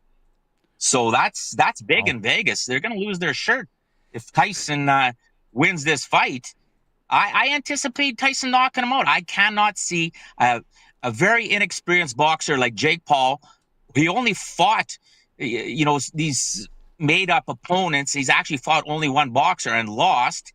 So I don't know if he could withstand Mike Tyson, but Mike Tyson's pushing 60 years old too. So, I think Tyson will knock him out quick. Wow. Yeah, in two rounds. I'll say 2 rounds. Oh. So the over-under 5.5, you'd go under all day? All day long. Right I don't know. on. I don't know what kind of condition Mike's in. Is he going to be able to withstand this? Well, Paul is an amazing athlete. Look at the guy. He's a physical specimen. Like I say, there's going to be no drug testing on this fight. Look at these guys. Yeah, definitely. I mean, we're not going to question that, right? They're absolute genetic freaks. Right on. All right, Georgie, thanks so much for taking some time. Very curious how this plays out. We'll have to get you back on, get back in the rink there with your kids. You betcha. Have a good night, you fellas. Right on. That is Thank you. Big G. Like I said, you can follow him at big_G_09. He likes to, shoots from the hip, calls it like he sees it out on social media. And yeah, he's a big boxing guy from back in the day. That reach advantage, though, 5 inches, that could play in a bit. But Tyson's a get in tight guy. He's always been. Yeah, so they were talking about that in the Netflix lead up. It wasn't all just glitz and glamour. They showed some cool boxing things, and I mean, it was front and center that they were talking about how he's going to try and string Tyson out, and keep him at bay, because if he does get inside and he's able to do that little side shuffle and the straight uppercut, then Georgie will be getting paid. I remember in high school we used to, have a few Long Island iced teas, put gloves on in Buddy's basement, and we'd all try and do that sidestep uppercut thing. It's so dangerous if he can land it. But then I go to the slap, and Paul didn't even move when he slapped him. Oh, yeah, this is gonna be interesting. We'll see. I'm even more revved for it. But I found it that there's an additional 3 title fights for the on the undercard as well. So it'll be a nice one. Capital Ford Lincoln text line. The only legitimate boxer that Jake Paul has fought, Tommy Fury, who Jake lost to, isn't even considered a great fighter in his weight class. I'm hoping Tyson still has the chin and a lot of power left and KOs Paul. Yeah, I'm as curious. I'm more wondering how his body holds up. Like more of the body shots. Like I don't know. Like George said, there ain't drug testing on this one. Yeah. Would it be painkiller central and just go take whatever, get out there, like whatever the exact opposite of Ultimate Orange is now? Right. Yeah. Whatever, creatine, and does everything, just go nuts. The full body fuzzies going, but yeah, I'm as curious on the body shots if he can withstand that. I don't know how much investment these two guys are going to put into the match. It might be swing and look for it to be over, but we'll see. We'll see how it goes. Roscoe chiming in. He's watching the stream. He asked, is someone going to a lumberjack convention? It's the second time people said about my tarp today that it's lumberjack-ish. I'd say more Western. I'm going to wear this to Agribition again, too. Yeah, there you go. It's an Agribition kind of shirt. Okay, we're going to take a quick break. We still got the senior hockey report. A lot of senior hockey in the area coming up tonight. But when we come back, we're going to talk Grey Cup. Pollock has got an awesome Grey Cup story from the last time the Grey Cup was here. Yeah, 13. Yeah, 2013 Grey Cup. It is the all-new Sports Cage. Ryan Pollock, Barney Shinkaruk, and the Seas, streaming at sportscage.com. What a playoff run. The Regina Rams are champions of the 87th Hardy Cup after an exciting 1914 win over their rival, the Saskatchewan Huskies. The University of Regina Rams will be hosting the Mitchell Bowl, the U Sports National semifinal football game this weekend at Mosaic Stadium. The Rams will kick off against Laval this Saturday at 2 p.m. Get your tickets today at reginarams.com. And let's show everyone why Regina is the best city to catch a game. It's football time. Go Rams! Hey, farmers, ranchers, and producers. The Acres for Education campaign by Agriculture in the Classroom Saskatchewan is challenging you to invest in your farm's future by donating to agriculture education. Students today are our future workforce and consumers. Your donation will get students out of the classroom, giving them real-life experiences that will shape their views on agriculture, help inspire today's youth, and build a resilient agriculture future. Donate at aitc.sk.ca/acres for education. At the cabin or on the farm, Access Rural Internet gives you speed and service you can rely on. Right now, get Access Rural Internet for as low as $69.95 a month for 24 months, including free service calls by our local techs, a free Wi-Fi router, and a strong, reliable signal matched by our strong, reliable customer service. Great service is never far away with Access Rural Internet. Visit myaccess.ca to book your free site survey. Pizza! Where's it from? Kids, it's not delivery, it's... No, it's definitely delivery. It's from Western Pizza. Mama's had a long day, so she ordered online, poured a glass of Happy, put her feet up, and waited for the doorbell. There's also Caesar salad, lasagna, chicken wings. Oh, I got lots, so we can have the leftovers tomorrow. And the next day? Western Pizza. Big on toppings, big on taste, big on convenience. Get it delivered today. Bidding is now open for the timed online land auction for the Thompson family near Rush, Percy, Saskatchewan. Register to bid at macauctioncompany.com. Up for auction, 2 nice quarter sections of farmland in the arm of coalfields that produce good 2024 crops. Got land to sell? Call the Saskatchewan Land Auctioneers today. Bidding closes on the Thompson land this Tuesday, November 19th at 10 a.m. That's the timed online land auction for the Thompson family. Bidding closes November 19th at 10 a.m. From road reports to community events, call or text us 306-936-6262. Driven by Capital Ford Lincoln, Saskatchewan's #1 Ford retailer. CapitalFordLincoln.com on 620 CKRM. The all-new Sports Cage is live streaming from our Century Studios in downtown Regina. Watch now at sportscage.com. Be part of the show by texting 306-936-6262. 620 CKRM. Good little chat there with George about boxing. Let's keep the boxing thing going here before we get into the CFL and your CFL story. Curtis, that was an interesting question that you had off camera. It wasn't a smart aleck one. I think it was actually a legit question. Yeah, I was saying that if you could do your own like dream boxing match promoting, could be anyone, retired boxers, fictitious. Yeah, boxers. Yeah. Oh, or even just like celebrities in general. Like who would you pit up? Who would pit up the biggest numbers? Rocky versus Tyson. Balboa. Tyson versus Tommy the Machine Gun. Nah, Tommy wouldn't move the needle. You get Ivan Drago. Come back. It'd have to be over there again. Have to go to the cold. Why do we have to go back to Moscow on Christmas? On Christmas. Scheduling nightmare. Who did this? It was the only open date they could get. Yeah, and that's you mean you'd be putting him in a cabin? If there wasn't anything in the city? No, nothing. Isn't a nice gym in downtown Moscow? KGB following him around. Yeah. Oh, that was no. For real though.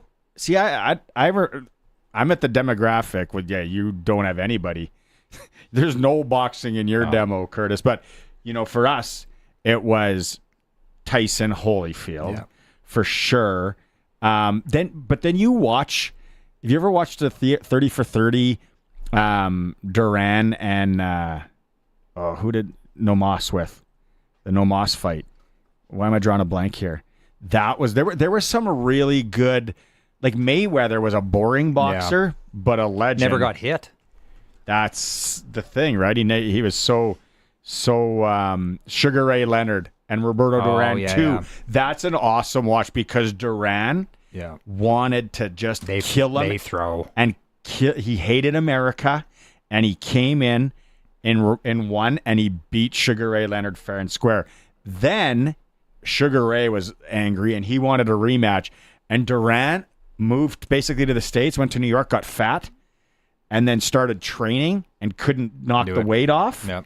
And went in, and Sugar Ray, and he could not believe when he said the word no mas, as that's no more in Spanish. He couldn't believe it. Like it's such a good. I had no idea that's how that all went down. But I don't know. Who would you want to see? I'm not taking the easy way out, but like it's always been about Tyson. He was always the one. And that's when I was, through my teenage years and stuff, was when he was there. And when they did Tyson Holyfield, like time stopped. And it wasn't because we were massively into boxing. You just knew what the impact was. And I'm too young to be Muhammad Ali and even at the tail end of George Foreman, but those guys were massive too. But like those two Tyson Holyfield fights were they were so big. And then for Holyfield to win, and then they want the rematch, and there's no way he's losing a second time, and then it all falls apart. But remember when George Foreman came back? Well, which time didn't he come back? He might have still been active when in his late 40s and like right before the grill came out. Like it was late, and he was Foreman Holyfield. What year did this go down? Was it 91? Foreman, who weighed 257 pounds. Then Foreman fought Tommy Morrison. Tommy, yep. Foreman Moore, second reign as heavyweight champ. Wow, 19 years. Look at that, how it ties back to Tommy Morrison, eh? Foreman Schultz. He never fought Tyson, I don't think.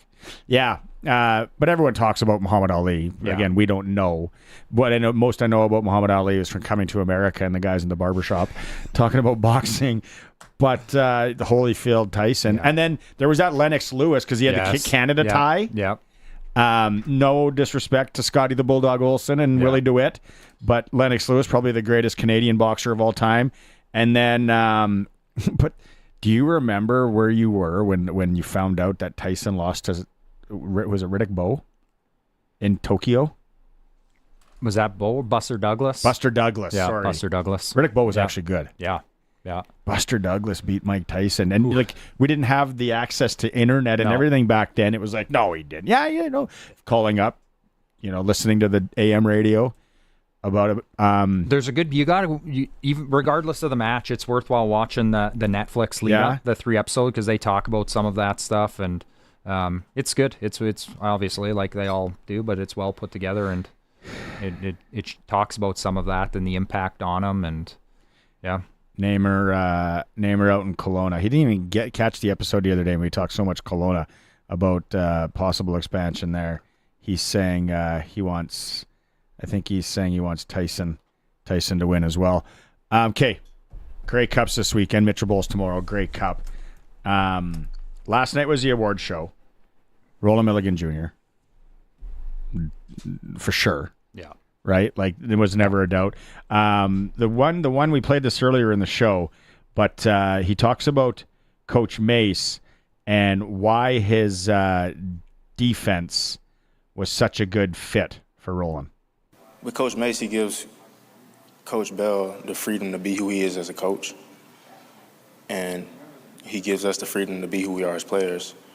And, you know, he tries to unlock our strengths and elevate them even more.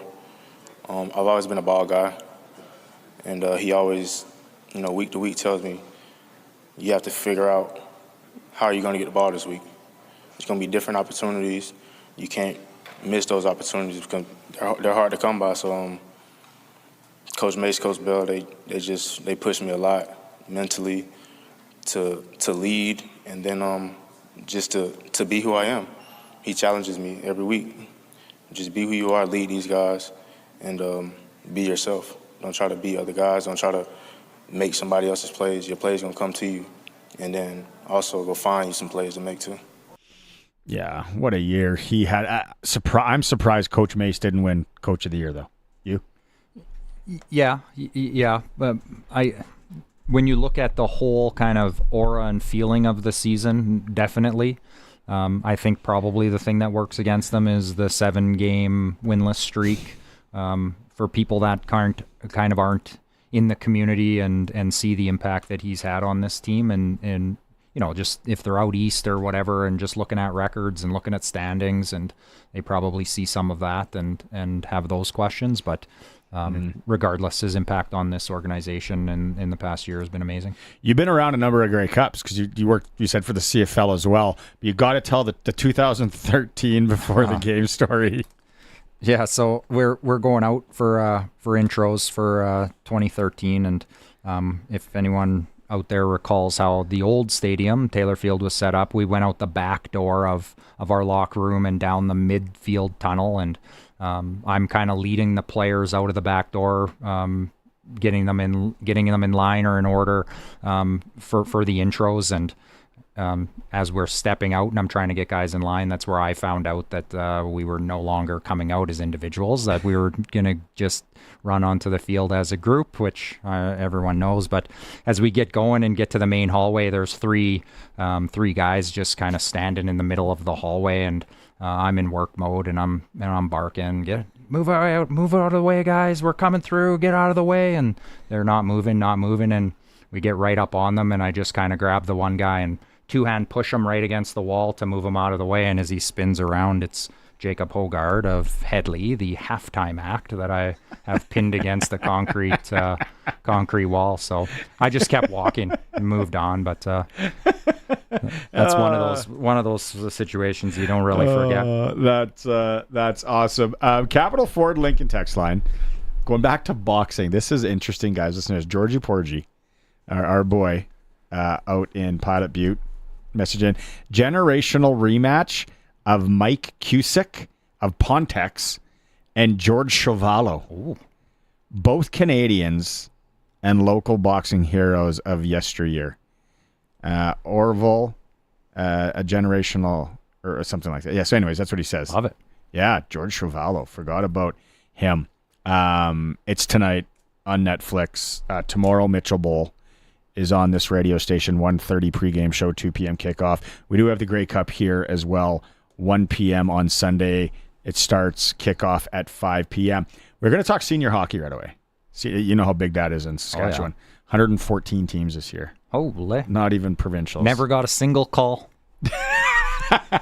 Still coming. It's early. Yeah. We're 2 weeks in. Some good games around the area tonight. Indian Head and the Prairie Men's opening up against Ituna. They're both new league, new teams. No import really rule there. Or there is an import rule, so it's kind of interesting. Milestone at Balgonie in the Sask East. That's in the queue. Sask East, Cote traveling into Esterhazy, Langenberg and Theodore. Dinsmore, Lucky Lake, Mydale, Moosomin in the Big Six. The Long Lake has Watrous taking on Foam Lake. In the Notikewin, Mossbanks and Yellowgrass, Gravelberg's in Assiniboia. You can pick up everything in the Monday Nooner podcast, of course. And then the Monday Nooner, we have the senior hockey report coming up in a bit. I know you got a jet. Thanks so much. You betcha. Being here today. When we come back, we're talking senior hockey, and then we're going to talk a little bit. We're going right in. Oh, Colson's saying we're going right in to your weekly senior hockey report, and it's brought to you by Cool Bet. It's right there? Yeah. Oh, there's a promo. Okay, sorry. This is new. It's my first day. Go ahead, Colson. Take it away. Time now for the Saskatchewan Senior Hockey Report on the all-new Sportscage. Brought to you by Future Ford in Melville. New units arriving daily and premium used vehicles to fit any budget. The future is Future Ford. FutureFord.ca and CoolBet.com. Embrace the unexpected at CoolBet.com. Free to play, casino games, sports odds, and more. LZ and Boz here with me and talking senior hockey. Leagues are firing, boys. A couple of weeks in now for a lot. Let's go through some games around the area in the Sportscage listening area. I'll start it off with tonight in Yellowgrass, Mossbank in town. See how those two teams stack up in the Notikewin Hockey League. And then also in the Notikewin, I'll give one more. It is tomorrow. Second game. They're back in the senior hockey ranks and leagues. It's the LaFleche Flyers hosting the Gravelberg Hornets. LaFleche, like I said, they're back in. They are 1-1 on the season, and Gravelberg is 1-2. Millsy, over to you. What do you got around the Sportscage listening area? Well, let's go to the Q here, the Quail Valley Hockey League. One big one kind of on Friday night. A couple of mid teams right now looking to find their way.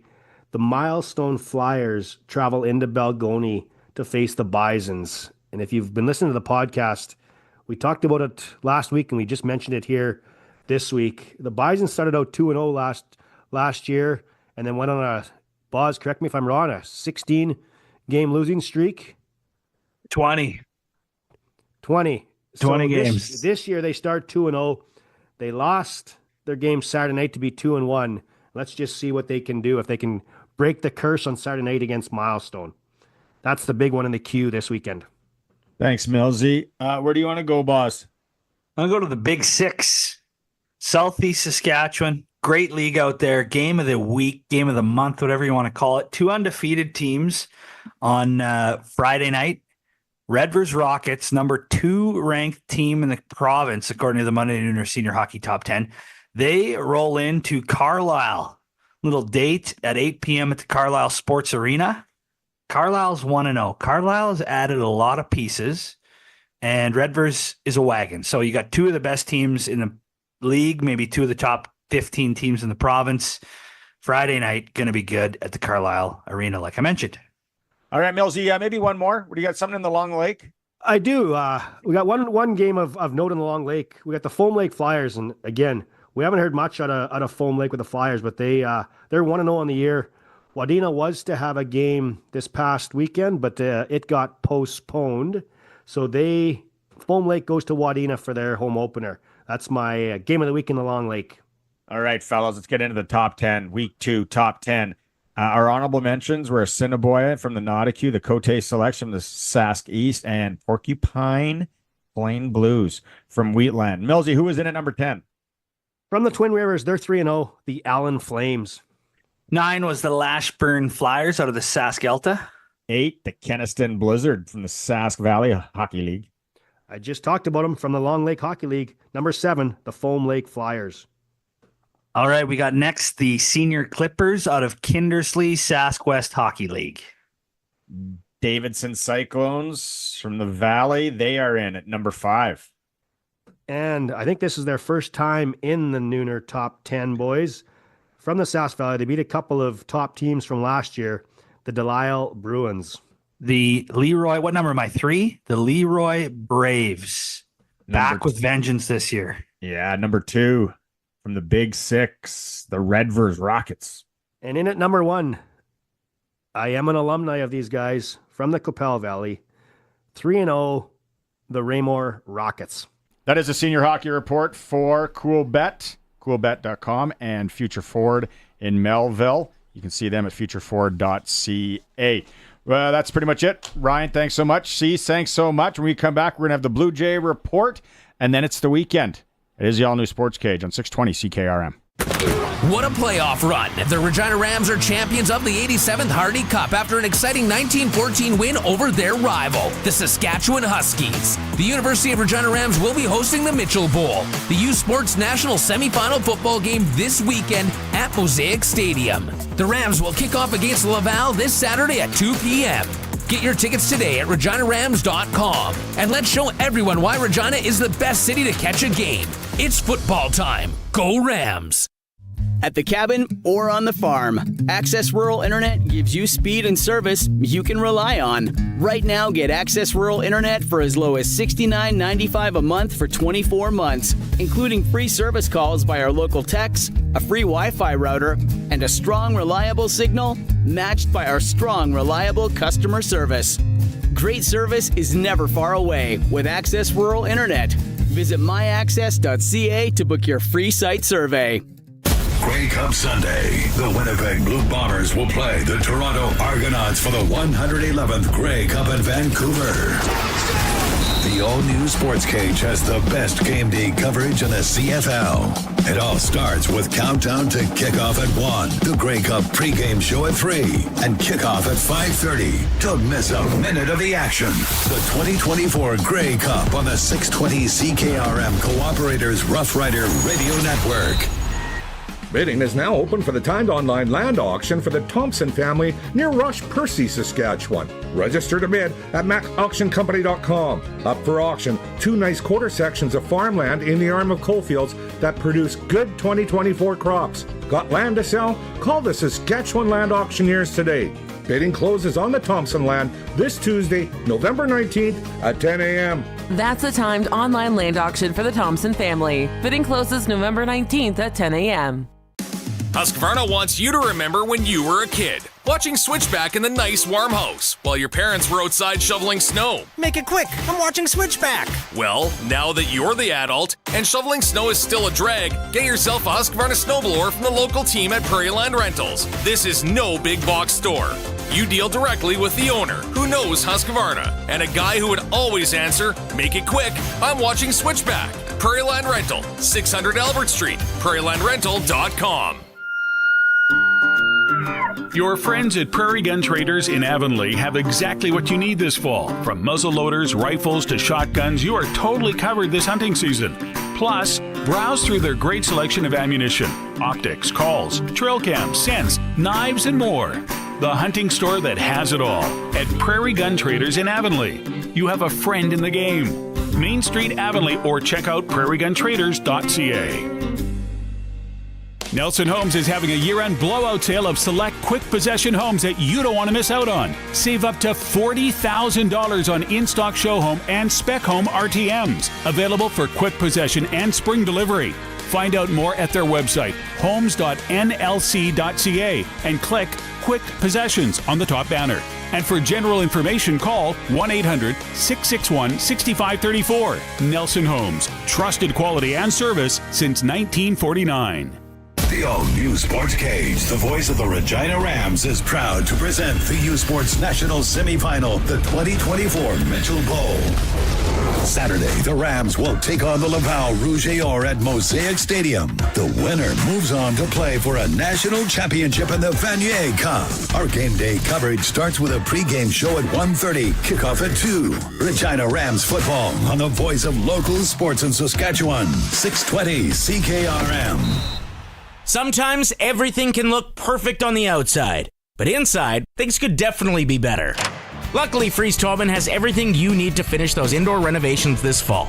That's right, interior reno season is here. So head to Freeze Tobin for all the installation, drywall, interior doors, baseboards, and casing materials you need to make your home cozy and welcoming for the long winter months that lie ahead. Visit freezetoman.com or see them in Regina or Fort Capel. Freeze Tobin. Let's get you building.